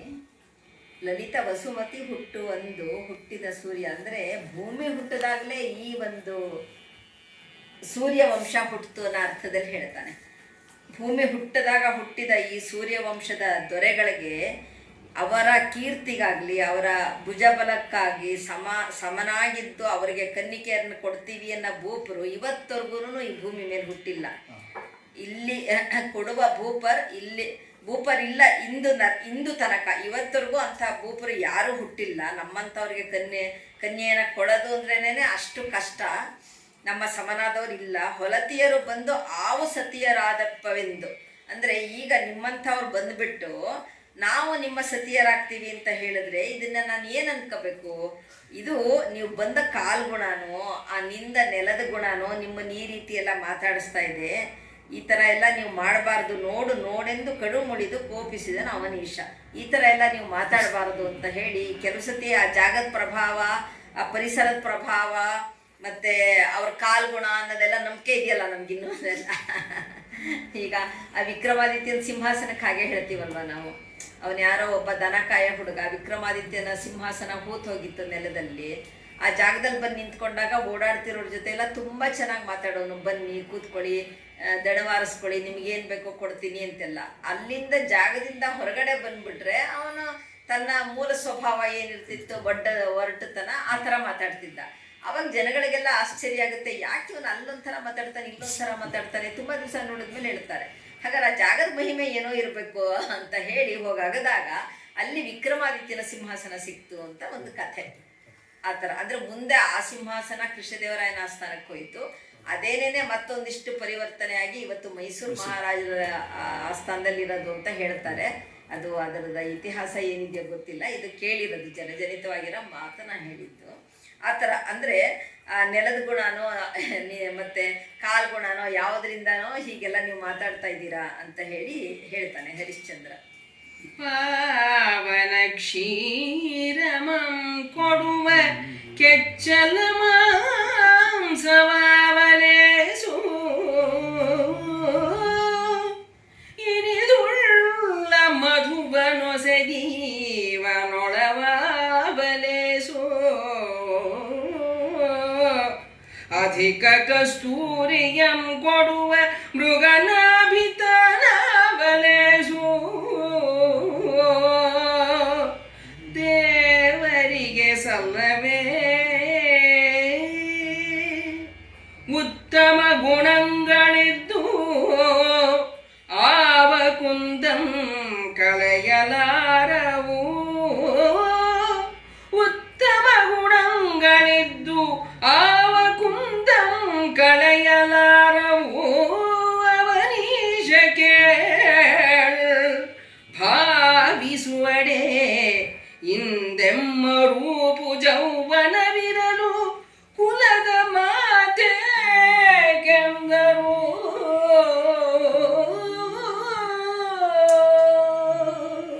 ಎಷ್ಟು ಚೆನ್ನಾಗಿ ಮಾತಾಗ್ತಾ ಇದ್ದಾರೆ ಇವರು. ವಾದ ಅಂತೂ ಇಂಥ ಒಳ್ಳೆ ತರ್ಕಬದ್ಧವಾಗಿದೆ. ಈ ಒಂದು ಪದ್ಯದಲ್ಲಿ ಬರುತ್ತಲ್ಲ, ಪಾವನ ಕ್ಷೀರಮಂ ಕೊಡುವ ಕೆಚ್ಚಲ ಮಾಂಸ ಆವಲೇಸು ಅಂತ ಕನಕದಾಸರು ಹೇಳ್ತಾರಲ್ಲ. ಹಸುವಿನ ಮಾಂಸದಳು ಉತ್ಪತ್ತಿ ಹಸುವಿನ ಮಾಂಸದಳು ಉತ್ಪತ್ತಿಯಾಗುವ ಕ್ಷೀರವು ಭೂಸುರರು ಉಣಲಿಲ್ಲವೇ ಅಂತ. ಅಂದರೆ ಆ ಮಾಂಸದಿಂದ ಬರೋ ಹಾಲು ತಾನೇ ಊಟ ಮಾಡೋದು. ಹಾಗಾಗಿ ಅದಕ್ಕೆ ಯಾಕೆ ನಾವು ಅಸಹ್ಯ ಪಟ್ಕೋಬೇಕು ಅನ್ನೋ ಅರ್ಥದಲ್ಲಿ ಹೇಳ್ತಾರಲ್ಲ, ಇಲ್ಲೂ ಇವರು ಅದೇ ಥರ ಹೇಳ್ತಾರೆ. ಆ ಪಾವನ ಕ್ಷೀರವಂ ಅದು ಆ ಮಾಂಸದ ಕೆಚ್ಚಲ ಏನು ಬರುತ್ತಲ್ಲ ಅದು ಲೇಸಲ್ವಾ. ಆ ನೊಣ ಮಧುವನ್ನು ಒಸೆದೀವ ಅಂದರೆ ಅದರದ್ದು ಎಂಜಿರ್ತಾನೆ. ಜೇನು ನೊಣ ತಗೊಂಡು ಹೂವಿಂದ ತಗೊಂಡು ಮಧುವನ್ನೇನೆ ಅದು ಕೊಡೋದೇನೆ ಜೇನುತುಪ್ಪ ಆಗುತ್ತೆ. ಅದು ಲೇಸಲ್ವಾ. ಅಧಿಕ ಕಸ್ತೂರಿಯಂ ಕೊಡುವ ಮೃಗ, ಅದು ನಾಭಿಯಿಂದ ಕಸ್ತೂರಿ, ಮೃಗದ ನಾಭಿಯಿಂದ ಬರುತ್ತೆ ಕಸ್ತೂರಿ ಅಂತ ಹೇಳ್ತಾರೆ. ಅದು ಹಾಗಿದ್ರೆ ಅದ್ಯಾವ ಲೇಸು, ಅದೇನು ಒಳ್ಳೆಯದು. ದೇವರಿಗೆ ಸಲ್ಲವೇ, ಅವೆಲ್ಲ ದೇವ್ರಿಗೆ ಸಲ್ಲಿಸಲ್ವ. ಉತ್ತಮ ಗುಣಗಳಿಂದ ದಾವ ಕುಂದಮಂ, ಈಗ ಇದೆಲ್ಲನೂ ದೇವ್ರಿಗೆ ಸಲ್ಸಲ್ವ. ಇವೆಲ್ಲ ಅದರಿಂದ ಬಂದ್ರೂ, ಅಂಥ ಒಂದು ಮಾಂಸದಿಂದಾಗಲಿ ಅದ್ರ ಎಂಜಲಿಂದಾಗಲಿ ಬಂದ್ರೂ ಅವೆಲ್ಲ ಉತ್ತಮ ಅಂತ ಹೇಳಿ ನಾವು ಅದನ್ನು ಅದರಲ್ಲಿ ಯಾವುದೋ ಕುಂದು ನಾವು ನೋಡದೆ ದೇವ್ರಿಗೆ ಸಲ್ಲಿಸ್ತೀವಿ. ಇಂಥದ್ರಲ್ಲಿ ನಮ್ಮಲ್ಲಿ ಏನು ನೀನು ಕುಂದು ಕಾಣ್ತಾ ಇದೆಯಾ, ಭಾವಿಸೋಡಿ ಇಂದೆಮ್ಮ ರೂಪಿದೆ, ಜೌವನ ಇದೆ, ಇದ್ರದ್ದೆಲ್ಲ ಇರೋವಾಗ ನೀನು ಕುಲದ ಮಾತು ಯಾಕೆ ಆಡ್ತೀಯಾ, ನಮ್ಮ ಗುಣ ನೋಡು, ಕುಲ ನೋಡಬೇಡ ಅಂತ ಆ ಥರ ಹೇಳ್ತಾರೆ ಆ ಗಾಣಕನ್ನಿಕೆಯರು. ಅಕ್ಕಕ್ಕು ಬಚ್ಚಲುದಕಂ ತಿಳಿದಡೆ ಆರಮೀಹಕ್ಕೆ ಯೋಗ್ಯವು ನಾಯಿಗೆ ಹಾಲುಳ್ಳಡೆ ಅವನೂಟಕ್ಕೆ ಯೋಗ್ಯವು ಪ್ರೇತವನದೊಳಗೆ ಬೆಳೆದ ಹೂವು ಆರ ಮುಡಿಹಕ್ಕೆ ಯೋಗ್ಯಂ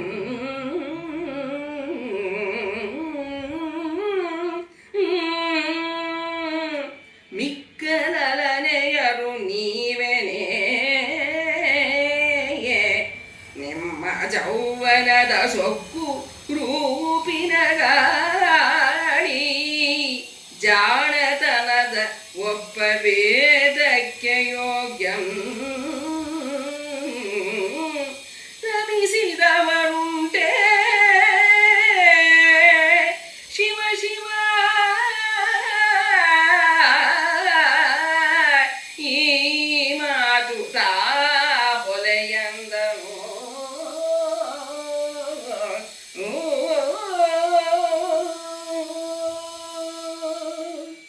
ಅದಕ್ಕೆ ಇವನು ಮತ್ತೆ ಎಷ್ಟು ಒಳ್ಳೆಯ ಉದಾಹರಣೆಗಳನ್ನು ಕೊಟ್ಟು ಉತ್ತರ ಕೊಡ್ತಾನೆ. ಅಕ್ಕಕ್ಕು ಬಚ್ಚಲ ಉದಕಂ ತಿಳಿದಡೆ ಆರ ಮೀಹಕ್ಕೆ ಯೋಗ್ಯ. ಹೌದೌದು, ನೀವು ಹೇಳೋದು ಈ ಬಚ್ಚಲಲ್ಲಿ ಇದಕ್ಕೆ ತಿಳಿದಡ ಆರ ತಿಳಿ ಅನ್ನೋದನ್ನ ಎರಡರ್ಥದಲ್ಲೂ ನಾವು ಇಲ್ಲಿ ಉಪಯೋಗಿಸ್ಬೋದು ಅನ್ಸುತ್ತೆ ನನಗೆ. ಅಂದರೆ ಬಚ್ಚಲ ನೀರು ತಿಳಿಯಾಗಿದೆ ಅಂತ ಹೋಗಿ ಯಾರಿಗೂ ಸ್ನಾನ ಮಾಡೋಕ್ಕಾಗಲ್ಲ, ಅಥವಾ ಬಚ್ಚಲ ನೀರು ಅದು ಅಂತ ಗೊತ್ತಿದ ಮೇಲೂ ಅದು ತಿಳಿಯಾಗಿದ್ರೂ ಅಲ್ಲಿ ಹೋಗಿ ಸ್ನಾನ ಮಾಡೋಕ್ಕೆ ಆಗಲ್ಲ. ಅದು ಮೀಹಕ್ಕೆ ಅಂದರೆ ಮೀಹಕ್ಕೆ ಸ್ನಾನ ಮಾಡೋದಕ್ಕೆ ಯೋಗ್ಯ ಅಲ್ಲ. ಈಗ ನಾಯಿ ಎಷ್ಟೆಲ್ಲ ನಾಯಿ ಹಾಲಿದ್ರೂ ಅದು ಯಾರಿಗೂ ಪ್ರಯೋಜನ ಇಲ್ಲ, ಅದು ಯಾವುದಕ್ಕೂ ಪ್ರಯೋಜನ ಇಲ್ಲ. ಆದರೆ ಕತ್ತೆ ಹಾಲು ತುಂಬ ಪ್ರಯೋಜನ, ಅದು ಗೊತ್ತಾ ಸರ್? ಕತ್ತೆ ಹಾಲಿಗೆ ಈಗ 4,000ದಿಂದ 5,000 ರೂಪಾಯಿ ಜಾಸ್ತಿ ಇವಾಗ. ಇಲ್ಲಿ ದಾರಿನಲ್ಲೆಲ್ಲ ಬರ್ತಾರೆ ಕತ್ತೆ ಹಿಡ್ಕೊಂಡು. ಇತ್ತೀಚೆಗೆ ಇಷ್ಟು ಹಾಲಿಗೆ ಏನದು ಒಂದು 5 ml ಇರುತ್ತೋ 10 ml ಮ್ಯಾಕ್ಸಿಮಮ್ 100 ರೂಪಾಯಿ ಇರುತ್ತೆ. 100 ರೂಪಾಯಿ ಇದಕ್ಕೆ. ಈಗ 200 ರೂಪಾಯಿ ಆಗಿದೆಯಾ? ನಾನು ಕುಡಿದಿದ್ದೆ ಈಗ 1 ವರ್ಷದ ಹಿಂದೆ. ಜಾಂಡೀಸಲ್ಲಿ ಹೋಗುತ್ತೆ ಅಂತ ಅಲ್ಲ, ನಮ್ಮೂರ ಕಡೆ ಎಲ್ಲ ಏನ್ ಮಾಡ್ತಿದ್ರು ಗೊತ್ತಾ, ಮಗು ಹುಟ್ಟಿದ ತಕ್ಷಣ ಅಗಸರ ಬೀದಿಗೆ ಹೋಗ್ಬಿಟ್ಟು ಅಲ್ಲಿ 1 ಚಮಚ ಹಾಲು 2 ಚಮಚ ಹೀಗೆ ತಗೊಂಡು ಬಂದೇ ಬಿಡ್ತಿದ್ರು. ಫಸ್ಟ್ ಆ ಮಗು ಕುಡ್ಸೋದು. ಅಂದ್ರೆ ಇಮ್ಯುನಿಟಿ ಚೆನ್ನಾಗಿರುತ್ತೆ ಅಂತ, ಯಾವುದೋ ಕಾಯಿಲೆ ಕಸಾಲೆಗಳು ಬೇಗ ಬರಲ್ಲ, ನೆಗಡಿ ಕೆಮ್ಮು ಬರಲ್ಲ ಅಂತ ಒಂದು ನಂಬಿಕೆ ಇದ್ದಿರ್ಬೋದು. ಯಾಕಂದರೆ ಇಲ್ಲೂ ನಾನು ಕೆಲವು ಸತಿಗೊಂದು 30 ವರ್ಷದ ಹಿಂದೆನೇ ನೋಡಿದೆ, ಅವ್ರು ಯಾರೋ ಇಲ್ಲಿ ಮಗು ಹುಟ್ಟಿದ ತಕ್ಷಣ ಇಲ್ಲಿ ಸ್ವಲ್ಪ ಕಷ್ಟ ಅಲ್ಲ, ಎಲ್ಲೆಲ್ಲೋ ಹುಡ್ಕೊಳ್ಬೇಕು, ಆದರೂ ಹೋಗ್ಬಿಟ್ಟು ಒಂದು ಚಮಚಕ್ಕೆ ಆವಾಗಲೇ 100 ರೂಪಾಯಿ ಕೊಟ್ಟು ತಂದು ಮಗು ಕುಡಿಸಿದ್ರು. ಈಗಂತೂ ನನಗೆ ತುಂಬ ಆಶ್ಚರ್ಯ ಆಗಿದ್ದು ಅಂದರೆ ಕತ್ತೆ ಬಿದ್ದು ಹುಡ್ಕೊಂಬರ್ತಾರೆ. ಆಮೇಲೆ ಕೇಳಿದೆ ಅವನನ್ನು, ಆಯ್ತಪ್ಪ 1 ಲೀಟ್ರ್ ಹಾಲಿಗೆ ಎಷ್ಟು ಅಂದರೆ, ತೊಗೊತೀರಾ ಮೇಡಮ್ ಅಂದ. ಅಲ್ಲ ಕೇಳ್ತಾ ಇದ್ದೀನಿ ಹೇಳಪ್ಪ, ನೋಡೋಣ ತಗೊಳಕ್ಕಾರ್ ತೊಗೊತೀನಿ ಅಂದರೆ 4,000 5,000 ರೂಪಾಯಿ ಇದೆ ಅಂತ. ತಗೊಳ್ಳೋದೇನೆ ಹೌದಾ? ಕಡೆ ಕೇಳಿದೆ ನಾನು, ಯಾಕದು ಅಷ್ಟೊಂದು ಕಾಸ್ಟ್ಲಿ, ಏನದ್ರದ್ದು ವಿಶೇಷ ಅಂತ. ಅದಕ್ಕೆ ಹೇಳ್ತಾನೆ, ಈ ಕಾಸ್ಮೆಟಿಕ್ಸ್ ಇರುತ್ತಲ್ಲ ಅದಕ್ಕೆ ಉಪಯೋಗಿಸ್ತಾರಂಥದ್ದನ್ನು, ಹಾಗಾಗಿ ಅದು ಅಷ್ಟೊಂದು ಕಾಸ್ಟ್ಲಿ ಅಂತೆ. ಹಾಗೆ ನಾಯಿ ಹಾಲು ಆ ಥರ ಉಪಯೋಗಕ್ಕೆ ಯಾವುದಕ್ಕೂ ಬರಲ್ಲ. ಅದನ್ನು ಹೇಳ್ತಾನೆ ಇಲ್ಲಿ, ಪ್ರೇತ ಮನದೊಳಗೆ ಬೆಳೆದ ಹೂವು 6 ಮುಡಿಹಕ್ಕೆ ಯೋಗ್ಯ. ಈಗ ಎಂಥ ಒಳ್ಳೆ ಹೂವು ಅಲ್ಲಿ ಸ್ಮಶಾನದಲ್ಲಿ ಬಿಟ್ರು ಅದು ಒಂದು ವರ್ಜ್ಯ ಅಲ್ವಾ, ಯಾರೂ ಅದನ್ನು ಉಪಯೋಗಿಸಲ್ಲ, ದೇವ್ರಿಗೂ ಉಪಯೋಗಿಸಲ್ಲ, ಮುಡ್ಕೊಳ್ಳೋಕ್ಕೂ ಉಪಯೋಗಿಸಲ್ಲ. ಪಾಪ ಅದರ ಮೇಲೇನು ಯಾವುದೇ ಭೂತ ಪ್ರೇತ ಕೂತಿರಲ್ಲ. ಆದ್ರೂ ಆ ಸ್ಥಳ ಅಲ್ಲಿಂದ ಬಂತು ಅನ್ನೋದೇನೇ ಒಂದು ಮನಸ್ಸಿಗೆ ಅದು ಹಿತಕರ ಅನಿಸಲ್ಲ, ಬೇಡ ಅಂತ ಅನಿಸುತ್ತೆ. ಮಿಕ್ಕ ಹೊಲತಿಯರು ನೀವೇನೆ ನಿಮ್ಮ ಯೌವನದ ಸೊಕ್ಕು ರೂಪಿನ, ಅಂದರೆ ನೀವು ಇಂಥ ಒಂದು ದರ್ಜೆಗೆ ಸೇರಿದಂಥವ್ರು ನೀವು ಹೆಣ್ಮಕ್ಳು, ಅಂಥದ್ರಲ್ಲಿ ನಿಮ್ಮ ರೂಪು, ಯೌವನ, ಸೌಂದರ್ಯ, ಜಾಣತನ ಇದನ್ನೆಲ್ಲ ತಗೊಂಡು ಏನು ಮಾಡೋದಿದೆ ನಾನು, ಹಾಗಾಗಿ ಇದು ಆಗದೇ ಇರೋ ಕೆಲಸ, ಶಿವ ಅಂತ ಹೇಳಿ ನೀವು ಈ ಮಾತು ಆಡೋದೇ ಇಲ್ಲ ಅಂತ. ಅಂದರೆ ಅವರು ನಿಜವಾಗ್ಲೂ ಯೋಗ್ಯವಾದ ಕನ್ಯೆಯರಾಗಿದ್ದರೆ ಅವ್ರು ಈ ಮಾತು ಆಡ್ತಾನೆ ಇರಲಿಲ್ಲ. ಅಂದರೆ ಅದು ನಾಲಿಗೆ ಕುಲವಂ ಪೇಳುವುದು ಅಂದರೆ ಜಾತಿ ಅಲ್ಲ, ಅಲ್ಲಿ ಅವರ ಯೋಗ್ಯತೆ ತೋರಿಸುತ್ತೆ ಅಂತ. ಅವ್ರು ಯಾವ ಥರ ಮಾತಾಡ್ತಾರೆ ಅದರಿಂದ ಅವ್ರ ಯೋಗ್ಯತೆ ಪತ್ತೆ ಮಾಡ್ಬೋದು ಅನ್ನೋ ರೀತಿಯಲ್ಲಿ ಇಲ್ಲಿ ಕವಿ ಹೇಳ್ತಾನೆ. ಹಾಡನೊಲಿದ ಆಲಿಸಿದ ಕಿವಿಗೆ ಹೊಲೆಯಿಲ್ಲ, ಮಾತಾಡಿ ಹೊಗಳಿದ ಬಾಯಿಗೆ ಹೊಲೆಯಿಲ್ಲ, ರೂಪ ನೆರೆ ನೋಡಿದ ವಿಲೋಚನಕ್ಕೆ ಹೊಲೆಯಿಲ್ಲ, ಮೈ ಮುಡಿಗಳಿಂ ಸುಳಿವ ತಂಗಾಳಿಯಂ ತೀಡುವ ಸುಗಂಧಮಂ ವಾಸಿಸಿದ ನಾಸಿಕಕ್ಕೆ ನಾಡೆ ಹೊಲೆಯಿಲ್ಲ, ಸೋಂಕಿಂಗೆ ಹೊಲೆಯುಂಟಾಯ್ತೆ, ಕೂಡಿದ್ದ ಪಂಚೇಂದ್ರಿಯಂಗಳೊಳು ನಾಲ್ಕಧಮ ಒಂದಧಿಕವೇ ಎಂದರು.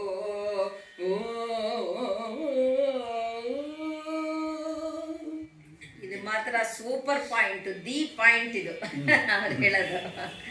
ಹಾಡುಗಳನ್ನು ಕೇಳಿಸ್ಕೊಂಡೆ ಇಷ್ಟೊತ್ತು ನಾವು ಹಾಡಿದ್ದು, ಅದಕ್ಕೆ ನಿನಗೆ ಕಿವಿಗೆ ಹೊಲೆತನ ಬರಲಿಲ್ವಾ? ಅದು ಕೆಟ್ಟದಲ್ವಾ? ಮಾತಾಡಿ ನುಡಿಸಿದ ಬಾಯಿಗೆ ಹೊಲೆ ಇಲ್ಲ. ನಾವು ಮಾತಾಡಿಸಿದ್ವು, ನೀನು ಮಾತಾಡಿದೆ, ಈಗ ಹಾಗಾದರೆ ನಾವು ಮಾತಾಡ್ತಾನೆ ಇದ್ದೀವಿ, ಆ ಬಾಯಿಗೆ ಹಾಗಾದ್ರೆ ಹೊಲೆತನ ಬರಲಿಲ್ವಾ ನೀನು ಮಾತಾಡಿದ್ದಕ್ಕೆ? ರೂಪ ನೆರೆ ನೋಡಿದ ವಿಲೋಚನಕ್ಕೆ ಹೊಲೆ ಇಲ್ಲ.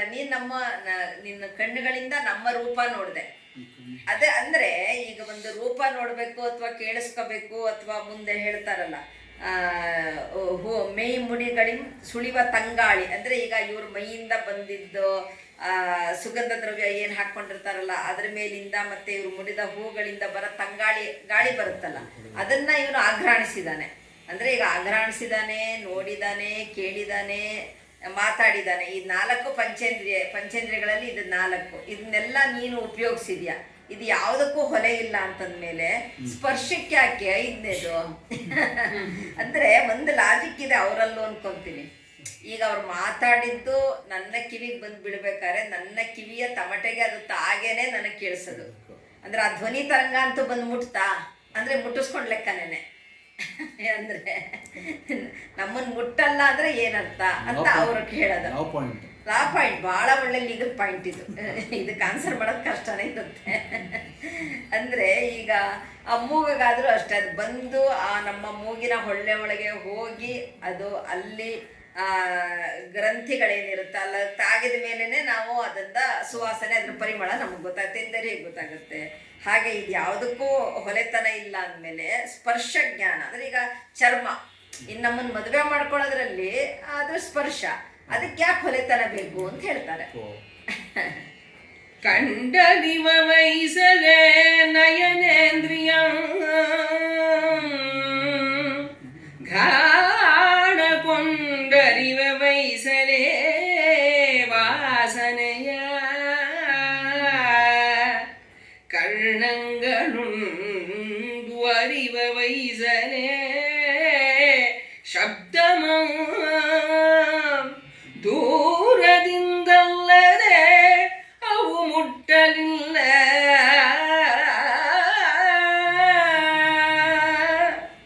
ಭಂಡತನವೀ ಮಾತು ಇದಕ್ಕೆ ಉಪಮಾನವೇ,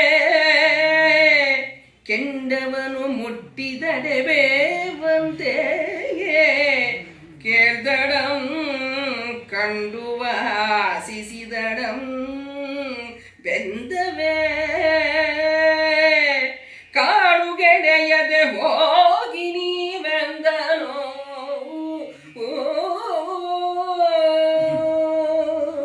ಎಷ್ಟು ಒಳ್ಳೆ ಕೌಂಟರ್ ಪಾಯಿಂಟ್ ಇದು. ಕಂಡರಿ ವಯಸ್ಸಲೆ ನಯನೇಂದ್ರಿಯಂ ಘ್ರಾಣ ಕೊಂಡರಿವ ವೈ ಅಂದರೆ ಇಲ್ಲಿ ಕಣ್ಣಲ್ಲಿ ನೋಡ್ತೀವಿ, ಕಿವಿನಲ್ಲಿ ಕೇಳ್ತೀವಿ, ವಾಸನೆಯನ್ನ ಘ್ರಾಣಿಸ್ತೀವಿ.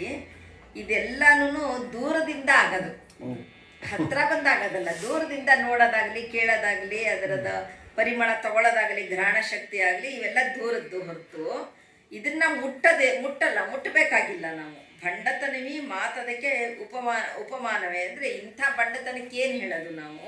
ಕೆಂಡವನ್ನು ಮುಟ್ಟಿದಡೆ. ಈಗ ಕೆಂಡ ಮುಟ್ತೀವಿ, ಕೆಂಡ ಮುಟ್ಟಿದಾಗ ಸುಡುತ್ತೆ. ದೂರದಿಂದ ನೋಡಿದ್ರೆ ಏನಾಗುತ್ತೆ? ಏನೂ ಆಗಲ್ಲ. ಹಾಗೇನೆ ನಾನು ಇವ್ರನ್ನ ಮುಟ್ಟಿದಾಗ ಸುಡುತ್ತೆ ಅಂದರೆ ಅಂಥ ಒಂದು ಅದು ಪ್ರತಿಕ್ರಿಯೆ ಆಗುತ್ತೆ, ಮುಟ್ಟ ಹಾಗಿಲ್ಲ. ಆ ಥರ ಇದ್ದಾಗ ಕೇಳ್ದಡಂ ಕಂಡು ವಾಸಿಸಿದಡಂ ಬೆಂದವೆ. ಇದನ್ನೆಲ್ಲ ನಾವು ಅದನ್ನು ನೋಡಿದ್ರೆ ಅಥವಾ ಕೆಂಡದ ವಿಷಯ ಮಾತಾಡಿದ್ರೆ ಅಥವಾ ಅದರಿಂದ ಬರೋ ಒಂದು ಹೊಗೆನ ತಗೊಳ್ಳೋದ್ರಿಂದ ಏನೂ ನಮಗೆ ಅಪಾಯ ಆಗಲ್ಲ. ಆ ಥರ ಇದು ಕಾಳುಗೆಡೆಯದೆ ಹೋಗಿ ಅಂದರೆ ಇದೇ ಥರ ಕೆಟ್ಟ ಮಾತಾಡ್ತಾ ನಿಂತಿರಬೇಡಿ, ಸುಮ್ಮನೆ ಹೋಗ್ರಿ ಅಂತ ಹೇಳ್ತಾನೆ. ಶಾಪದಿಂದ ಮಗಾದ ದುಷ್ಕುಲಂ ಸತ್ಕುಲಜ ಭೂಪನಿಯ ಸಂಗತಿ ಶುದ್ಧ ಒಪ್ಪುದೆಂಬ ಅಪೇಕ್ಷೆಯೆಂಬಂದವೆನಲು ಒಡನೆ ನಿಮಗೋಸುಗ ಎನ್ನ ಕುಲಮಂ ಕೆಡಿಪೆನೆ ಪಾಪಿಗಳ ಪಾಪಮಂ ತೊಳೆವ ಗಂಗೆಗೆ ಪಾಪಲೇಪ ಉಂಟಾಯ್ತೆ ಹೇಳರಸ ಎನೇ ಕುಲಧರ್ಮವೇ ಪಂಥವಲ್ಲ ಕೊಡವಾಲ ಕೆಡಿಸುವಡೆ ಆಮ್ರವೆನಿದ್ದಾಗಬೇಕೆಂದನು.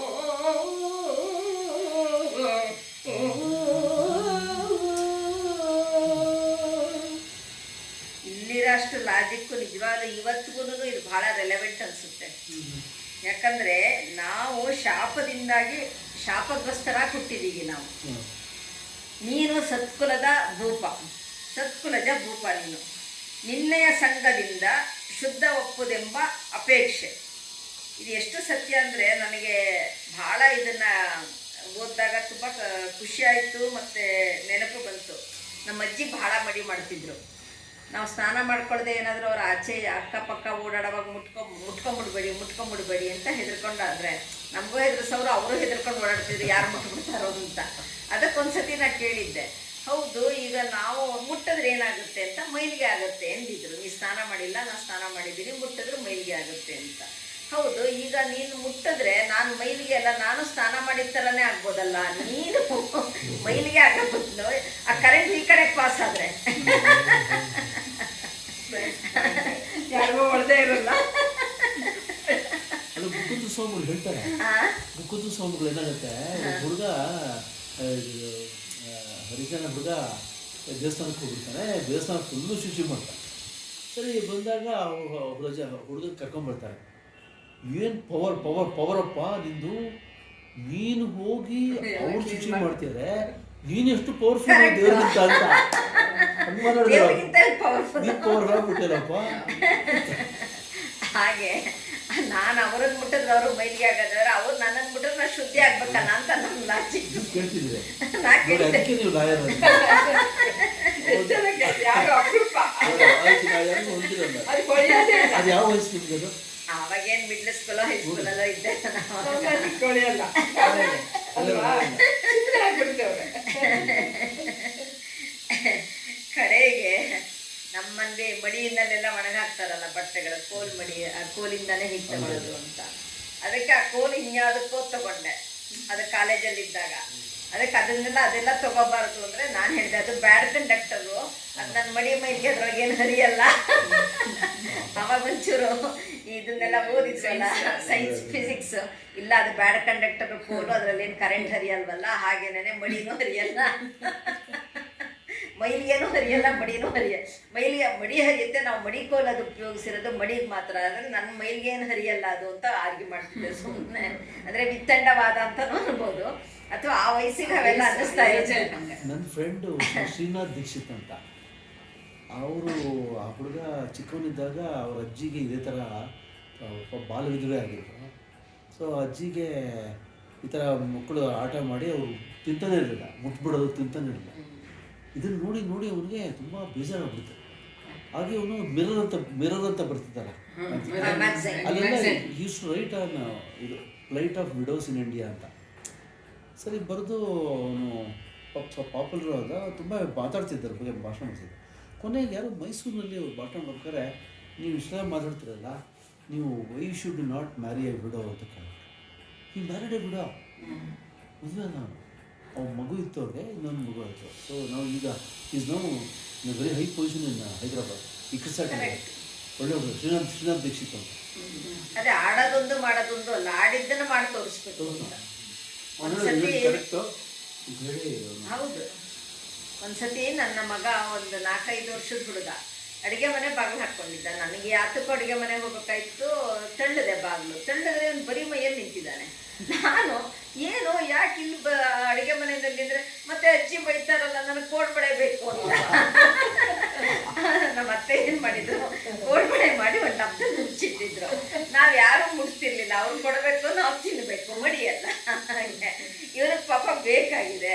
ಇನ್ನು ಅವ್ರನ್ನ ಕೇಳಕ್ಕೂ ಭಯ. ಮತ್ತು ಇನ್ನು ಅವ್ರ ಪುನಃ ನಾನು ಮೈಲಿಗೆಲ್ಲಿದ್ದೀನಿ, ಅವ್ರು ಸ್ನಾನ ಆದ್ಮೇಲೆ ಅಂದರೆ ಊಟ ಮಾಡೋವರೆಗೂ ಮಡಿ ಆವಾಗ ತೆಗಿಯೋದು. ಮತ್ತು ಸ್ನಾನ ಆದ್ಮೇಲೆ ಅವರು ಕೆಲಸದಿ ತೆಗಿತಿದ್ರು, ಕೆಲಸದಿ ಮುಡ್ತಿರ್ಲಿಲ್ಲ. ಆ ಥರ ಊಟ ಆದಮೇಲೆ ಆ ಮಡಿ ಇರಲ್ಲಲ್ಲ, ಅದೊಂದು ಮಡಿ, ಇದು ಸ್ವಲ್ಪ ಸೆಕೆಂಡ್ ಲೆವೆಲ್ ಮಡಿ ಇದು. ಅದಕ್ಕೆ ನನಗೆ ಬೇಕು, ಅದಕ್ಕೆ ತಂದ್ಕೊಂಡು ಪಾಪ ಅನ್ನಿಸ್ತು. ಆಯ್ತಪ್ಪ ತಗೊಂಡು ತಿಂದು ಒಂದೆ ಅಂದರೆ ಈ ಥರದ್ದೆಲ್ಲ ಇರುತ್ತೆ. ಹಾಗೆ ಇವ್ರ ಲಾಜಿಕ್ಕು, ನೀವು ನನ್ನನ್ನು ಮುಟ್ಟಿ. ಯಾಕಂದರೆ ಈಗ ಗಂಗೆ ನಾನು ಮುಂದೆ ಅವ್ರು ಹೇಳೋ ಉದಾಹರಣೆ ನೋಡಿ, ಈಗ ಎಲ್ಲರ ಪಾಪಿಗಳ ಪಾಪ ತೊಳೆಯುವ ಗಂಗೆ, ಹಾಗಾದ್ರೆ ಅವಳೆಲ್ಲಾನು ಅಪವಿತ್ರಳಾಗ್ಬಿಡ್ತಾಳ? ಅದು ಕರೆಕ್ಟ್ ಲಾಜಿಕ್. ಅದು ಎಲ್ಲಾರ್ದು ಪಾಪ ತಗೊಂಡ್ರು ಅವಳು ಮತ್ತು ಎಲ್ಲಾರೂ ಹೋಗಿ ಸ್ನಾನ ಮಾಡ್ತಿರ್ತಾರೆ ನಾವು ಪವಿತ್ರರಾಗಬೇಕು ಅಂತ.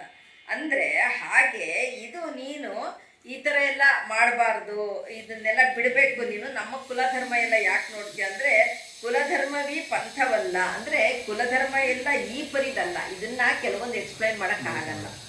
ಈಗಲೂ ನಮ್ಗೆ ಆವಾಗ ಹಾಗೆ ಅನ್ನಿಸ್ತಿರುತ್ತೆ. ದಿನ ಕಳೀತಾ ಕೆಲವೊಂದದ್ದು ಅವೆಲ್ಲ ನಿಧಾನಕ್ಕೆ ಹೋಗುತ್ತೆ. ಒಂದೇ ದಿವ್ಸಕ್ಕೆ ನಾನು ನಮ್ಮ ಅಜ್ಜಿ ಜೊತೆ ಜಗಳಾಡಿ ನಾಳೆ ಅದನ್ನು ತೆಗೆಸ್ಬಿಡಿ, ಮಡಿ ಬಿಟ್ಟುಬಿಡಿ ಅಂದರೆ ಆಗಲ್ಲ. ಅದೀಗ ಒಂದು 60 ವರ್ಷ 70 ವರ್ಷಕ್ಕೆ ಈಗ ನನ್ನ ಮೇಲೆ ಹರ್ಕೊಂಬಂದಾಗ ಅದರಲ್ಲಿ ಅರ್ಧ ಹೋಗಿರುತ್ತೆ, ಅರ್ಧ ಮುಕ್ಕಾಲು. ಇನ್ನೂ ಒಂದು 25-30% ಇದ್ದರೆ ಅದು ಮುಂದಿನ ತಲೆಮಾರಿಗೆ ಹೋಗುತ್ತೆ. ಅಂದರೆ ಅವೆಲ್ಲ ನಿಧಾನಕ್ಕಾಗೋದು. ಹೌದು, ಅದ್ರ ಗತಿ ಭಾಳ ನಿಧಾನ ಇರುತ್ತೆ. ಒಂದು ದಿವಸಕ್ಕೆ ಯಾವುದೋ ಆ ಥರದ್ದೆಲ್ಲ ತುಂಬ ವರ್ಷದಿಂದ ಬಂದಿರೋದು ಹಾಗೆ ಹೋಗಲ್ಲ. ಕೆಲವಕ್ಕೆಲ್ಲ ಲಾಜಿಕ್ ಇರಲ್ಲ, ಹೌದು, ಆದರೆ ಆಚರಣೆ ಬಂದಿರುತ್ತಲ್ಲ, ಅದನ್ನಷ್ಟು ಸುಲಭವಾಗಿ ಬಿಡೋಕ್ಕೆ ಆಗಲ್ಲ. ಅದಕ್ಕೆ ಇವನೇನು ಹೇಳ್ತಾನೆ, ಕೊಡವಾಲ ಕೆಡಿಸುವ ಆಮ್ರವೆನಿತಾಗ ಬೇಕೆಂದನು. ಒಂದು ಕೊಡ ಹಾಲನ್ನು ಹಾಳು ಮಾಡೋದಕ್ಕೆ ಎಷ್ಟು ನಿಮಗೆ ಹುಳಿ ಬೇಕು? ಒಂದು ಹನಿ ಹುಳಿ ಸಾಕು, ಹೌದಾ? ಅಂದರೆ ಇಂಥ ಪರಿಸ್ಥಿತಿನಲ್ಲಿ ನೀನು ಇದನ್ನೆಲ್ಲ ನನಗೇನು ಉದಾಹರಣೆ ಕೊಟ್ಟರು ಏನು ಪ್ರಯೋಜನ? ಈಗ ನಾನು ಒಂದು ಸತಿ ನಿಮ್ಮನ್ನು ಮುಟ್ಟಿದೆ ಅಂದರೆ ನಾನು ಅಶುದ್ಧ ಆಗ್ತೀನಿ, ನನ್ನ ನನ್ನ ಕುಲಧರ್ಮನ ನಾನು ಮೀರಿದಾಗುತ್ತೆ ಅಂತ ಹೇಳಿ ಅದನ್ನ ಹೇಳ್ತಾನೆ ರಾಜ. ಮಾತಿಂಗೆ ಮಾತುಗೊಡಲರಿದು ನಿನ್ನಯನು ತಖ್ಯಾತಿಗೆ ಅದಟಿಂಗೆ ರೂಪಿಂಗೆ ಸುರುಚಿರ ಗುಣವ್ರಾತಕ್ಕೆ ಹರಯಕ್ಕೆ ಗರುವಿಕೆಗೆ ಮನಸಂದು ಮತಿಗೆಟ್ಟು ಮರುಳಾದೆವು ಓದು ಬಂದವರನು ಉಪಚರಿಸದೆಪ್ಪುದು ನಿನಗೆ ನೀತಿಯಲ್ಲ ಏಗೈದಳಂ ಗಂಡನಾದಲ್ಲದೆ ಆತುರಂ ಪೋಗಲು ಇನ್ನೊಲಿದಂತೆ ಮಾಡು ನಿನ್ನಯ ಬೆನ್ನ ಬಿಡೆವು ಎಂದರು.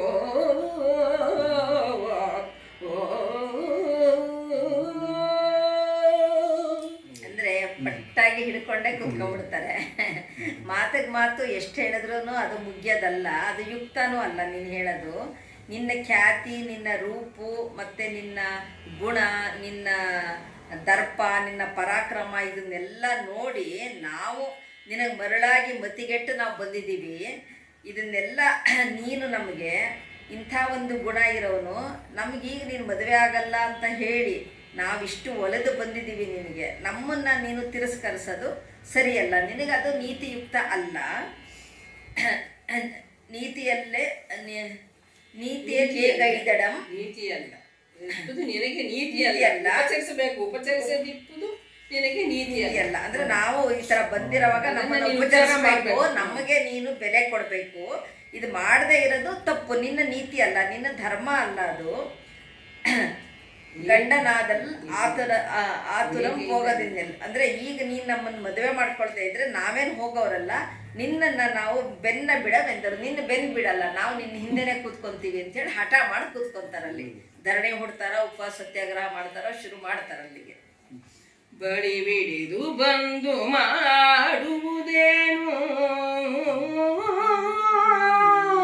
ಎಂದಡೆ ಹಾಗೆ ಬಿಡೆ ಬೆಳೆಸಿ ಮೆಚ್ಚಿಸಿ ಮರುಳ್ಗೊಳಿಸಿ ಮತ್ತೊಲ್ಲನು ಅವನಿಬರು ಎಂದು ಮೊರೆಯಿಡುತ್ತ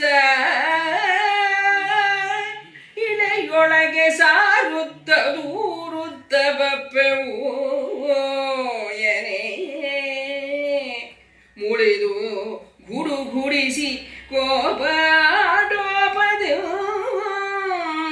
ಹಲ್ಲ ಕಳೆ ಬಾಯಿ ಹರಿ ಹೊಯ್ ಹೊಡೆ ಹೊಡೆ ಎನ್ನುತ್ತೆದ್ದನು ಉರಬಣಿಸಿ ಭೂನಾಥನು. ಇಲ್ಲಿಂದ ನಿಜವಾದ ಒಂದು ರೂಪಗಳು ಇವರು ತೋರಿಸ್ತಾರೆ. ಹರಿಶ್ಚಂದ್ರನು ತನ್ನ ರೂಪ ತೋರಿಸ್ತಾನೆ.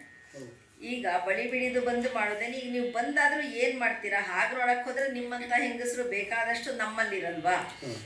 ಹಾಗಾಗಿ ಮೆಚ್ಚಿಸಿ ಮರಳುಗೊಳಿಸಿ ಏನೇ ನೀನು ಮಾಡಿದ್ರು ನಾನು ಇದಕ್ಕೆ ಒಪ್ಪಲ್ಲ, ಇದು ಸಾಧ್ಯನೇ ಇಲ್ಲ ಅಂತ ಹೇಳಿದಾಗ ಅದಕ್ಕೆ ಅವ್ರು ಹೇಳ್ತಾರೆ, ನೀನು ಹಾಗೆ ಮಾಡಲಿಲ್ಲ ಅಂತಂದರೆ, ನೀನು ನಮ್ಮನ್ನು ಒಲೆದು ಮದುವೆ ಆಗಲಿಲ್ಲ ಅಂದರೆ ಇಳೆಯೊಳಗೆ ಸಾರುತ್ತಾ ದೂರುತ್ತಾ ಬೊಪ್ಪುವೇನೆ. ಅಂದರೆ ಪೂರ್ತಿ ನಾವು ಪ್ರಚಾರ ಮಾಡ್ತಾ ಹೋಗ್ತೀವಿ. ಅದು ಈಗಿನ ಕಾಲದಲ್ಲೂ ನಾವು ಭಾಳ ಕಾಣ್ತಿರ್ತೀವಲ್ಲ, ಇವನೇನೋ ಅಂದ, ನನಗೆ ಹಾಗೆ ಮಾಡ್ದ ಹೀಗೆ ಮಾಡ್ದ ಅಂತ ಅಂದ್ಕೊಂಡು ಆ ರೀತಿ ಪೂರ್ತಿ ನಾವು ಎಲ್ಲ ಕಡೆ ನಿನ್ನ ಮೇಲೆ ದೂರ್ತಾ ಈ ಥರ ಮಾಡಿದ್ದಾನೆ ಹರಿಶ್ಚಂದ್ರ, ನಮಗೆ ಮೋಸ ಮಾಡ್ದ ಅಂತ ಹೇಳಿ ನಮ್ಮ ಕೋಪಾಟೋಪ ಅಂದರೆ ನಮ್ಮ ಇದನ್ನೆಲ್ಲ, ನಮ್ಮ ಮನಸ್ಸಿನ ದುಗುಡನೆಲ್ಲನೂ ಎಲ್ಲರ ಕಡೆ ಎಲ್ಲರ ಹತ್ರ ಸಾರ್ತಾ ಹೋಗ್ತೀವಿ ಅಂತ ಹೇಳಿದಾಗ ಹರಿಶ್ಚಂದ್ರನಿಗೆ ಬಹಳ ಕೋಪ ಬರುತ್ತೆ. ಕೋಪಾಟೋಪದಿ ಹಲ್ಲ ಕಡೆ ಬಾಯ ಹರಿಯ ಹೋಯ್ ಅಂತ ಹೇಳಿ ಎದ್ದು ನಿಂತ್ಕೊಂಡು ಹೊಡೆದೇ ಕಳಿಸ್ಬೇಕಿನ್ನು. ಅಲ್ಲಿವರೆಗೆ ಇವನನ್ನು ಪ್ರವೋಕ್ ಮಾಡ್ತಾರೆ, ಅಷ್ಟು ರೇಗಿಸ್ತಾರೆ ಇವರಿಬ್ರು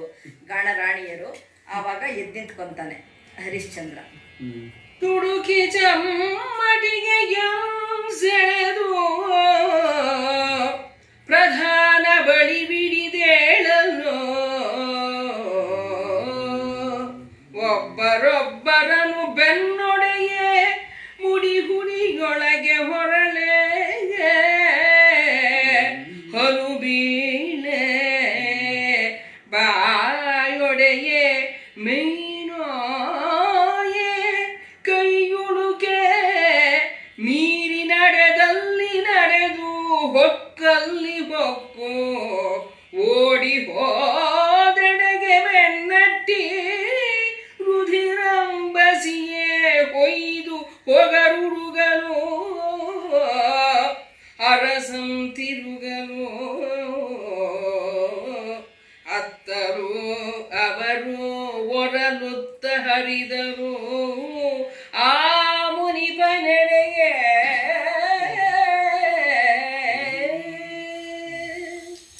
ಕವಿ ಅವರನ್ನ ಅಟ್ಟಾಡಿಸ್ಕೊಂಡು ಹೊಡೆದಿರ ರಾಜ ಮತ್ತು ಪ್ರಧಾನ ಅಂದರೆ ಮಂತ್ರಿ ಇಬ್ಬರು ಸೇರಿ ಇವರಿಬ್ಬರನ್ನ ಅಟ್ಟಾಡಿಸ್ಕೊಂಡು ಹೊಡೆದಿರೋದನ್ನ ಎಷ್ಟು ಸುಂದರವಾಗಿ ಅದನ್ನು ದೃಶ್ಯವಾಗಿ ತಂದಿದ್ದಾನೆ. ತುಡುಕಿ ಚಮ್ಮಟಿಗೆ ಎಂಬಂದರೆ ಇಬ್ಬರೂ ಇದಿರುತ್ತಲ್ಲ ಚಾವಟಿ, ಅದನ್ನು ತಗೊಂಡು ಬೆನ್ನ ಮೇಲೆ ಹೊಡಿತಾರೆ, ತಲೆಗೆ ಹೊಡಿತಾರೆ, ಒಂಥರ ಹಲ್ಲು ಮುರಿದು ಹೋಗುತ್ತೆ ಇವ್ರದ್ದು, ಮೈ ಕೈಗೆಲ್ಲ ಬಾರಿಸ್ತಾರೆ, ಕೈ ಉಳುಕುತ್ತೆ. ಇವ್ರು ಎಲ್ಲೆಲ್ಲಿ ಹೋಗ್ತಾರೋ ಅಲ್ಲೆಲ್ಲ ಓಡಿಸ್ಕೊಂಡು ಹೋಗಿ ಇವ್ರಿಗೆ ಚೆನ್ನಾಗಿ ಹಿಡಿದು ಇಬ್ಬರೂ ಬಾರಿಸ್ತಾರೆ. ಅವ್ರು ಹತ್ತು ಸಾಕಾಗಿ ಹೆದರ್ಕೊಂಡು ಆವಾಗ ರಾಜನ ಮುನಿ ವಿಶ್ವಾಮಿತ್ರ ಮುನಿ ಕಡೆಗೆ ಓಡ್ ಹೋಗ್ತಾರೆ. ಬಿಡು ಮುಡಿಯ ಸುರಿವ ಕಂಬನಿ ಮೊನಲ ಕಳೆದೆಳನು ಮುಡುಗೆಗಳ ಬೆನ್ನುಡೆದು ಹರಿವರ ಪುತದ ಒಯ್ಯುವ ಕುಡಿಯಲ್ಲೆಗಳ ಹರಿವ ಕಾಲುಗಳ ಮರಳಿ ನೋಡುವ ಹೆದರುಗಣ್ಣ ತೃಣವ ತುಡುಕಿನ ಹಿದ ಕೈಯ ನಿಷ್ಕಾರಣ ನೃಪತಿ ಹೊಡೆದನು ಎಲೆ ಕೌಶಿಕ ಮುನೀಂದ್ರ ನಿಷ್ಕಾರಣ ನೃಪತಿ ಹೊಡೆದನು ಎಲೆ ಕೌಶಿಕ ಮುನೀಂದ್ರ ಮೊರೆಯೋ ಎಂಬ ನಿರುಸರದ ಮಡದಿಯರ ದನಿಯ ನಾಲಿಸಿ ಪರ್ಣಶಾಲೆಯ ಪೊರವಟ್ಟನು.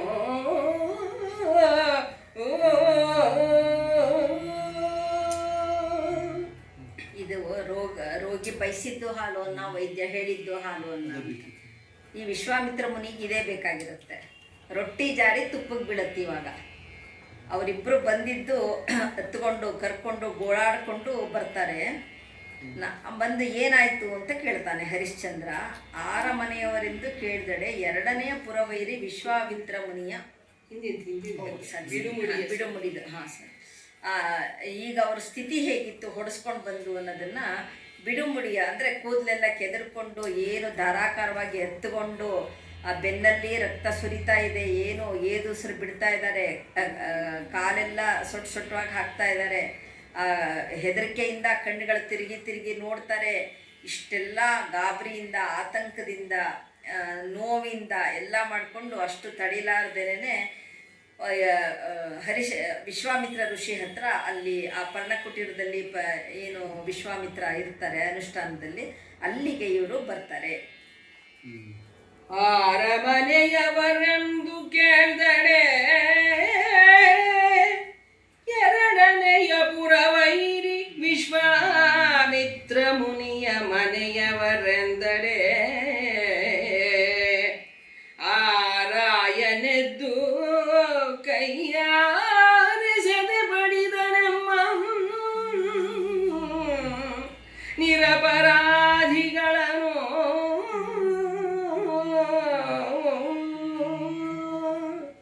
ಕಾರುಣ್ಯ ಚಿತ್ತರಿನ್ ಕಳುಹಿ ಕೊಲಿಸಿದೆ ತಂದೆ ಓರಂತೆ ಕೇಳೆಂದು ಮೊರೆಯಿಟ್ಟನೆ. ಕಾರುಣ್ಯ ಚಿತ್ತರಿನ್ ಕಳುಹಿ ಕೊಲಿಸಿದೆ ತಂದೆ ಓರಂತೆ ಕೇಳೆಂದು ಮೊರೆಯಿಟ್ಟರೆ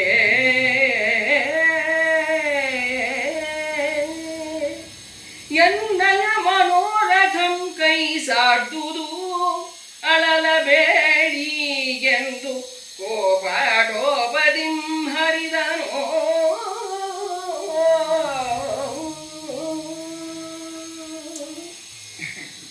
ಇಲ್ಲಿ ಕೌಶಿಕ ಕವಿ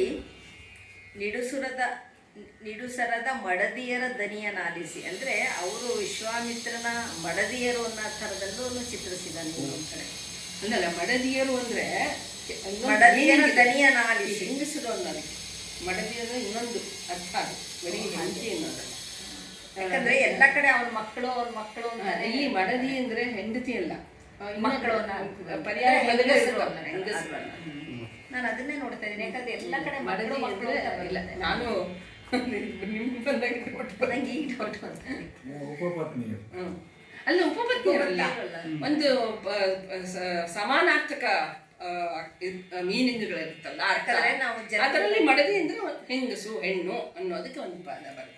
ಅಂದ್ರೆ ಈಗ ನಾವು ಮಡದಿ ಸಾಮಾನ್ಯ ಸಾಮಾನ್ಯವಾದ ಹೆಂಡತಿ ಮಡದಿ ಅನ್ನೋದೇ ಉಪಯೋಗಿಸ್ತೀವಿ. ಬಟ್ ಇದರಲ್ಲಿ ಹಂಗಲ್ಲ, ಹೆಂಗಸು. ಹೆಂಗಸು ಮಡದಿ ಅಂದ್ರೆ ಹೆಣ್ಣು ಹೆಣ್ಣು ಅನ್ನೋಕೆ ಒಂದು ಪರ್ಯಾಯ ಪದ.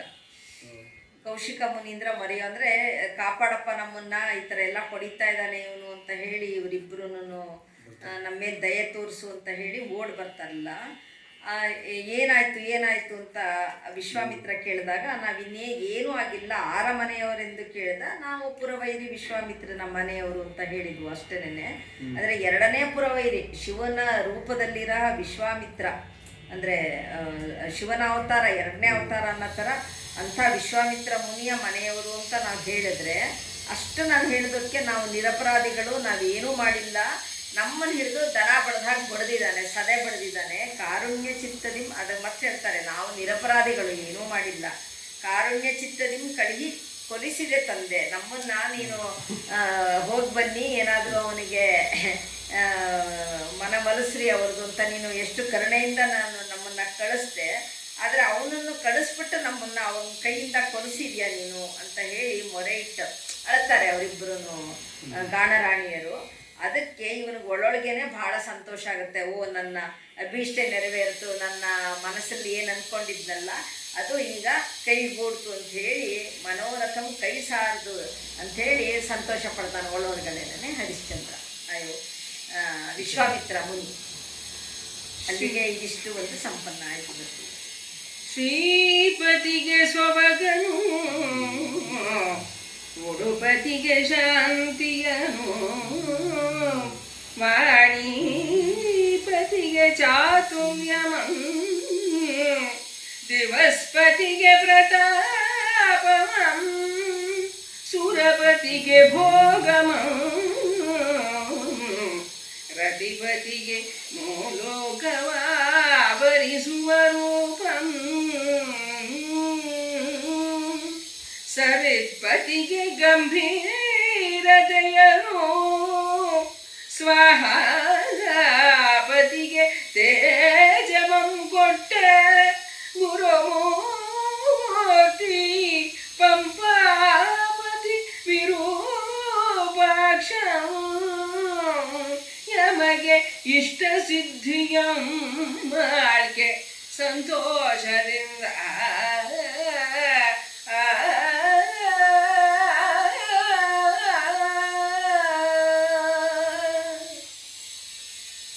ನೀವು ಇವತ್ತು ಭಾಳ ಎಡಿಟ್ ಮಾಡಬೇಕಾಗತ್ತೇನೋ ಗೊತ್ತಿಲ್ಲ ನನಗೆ.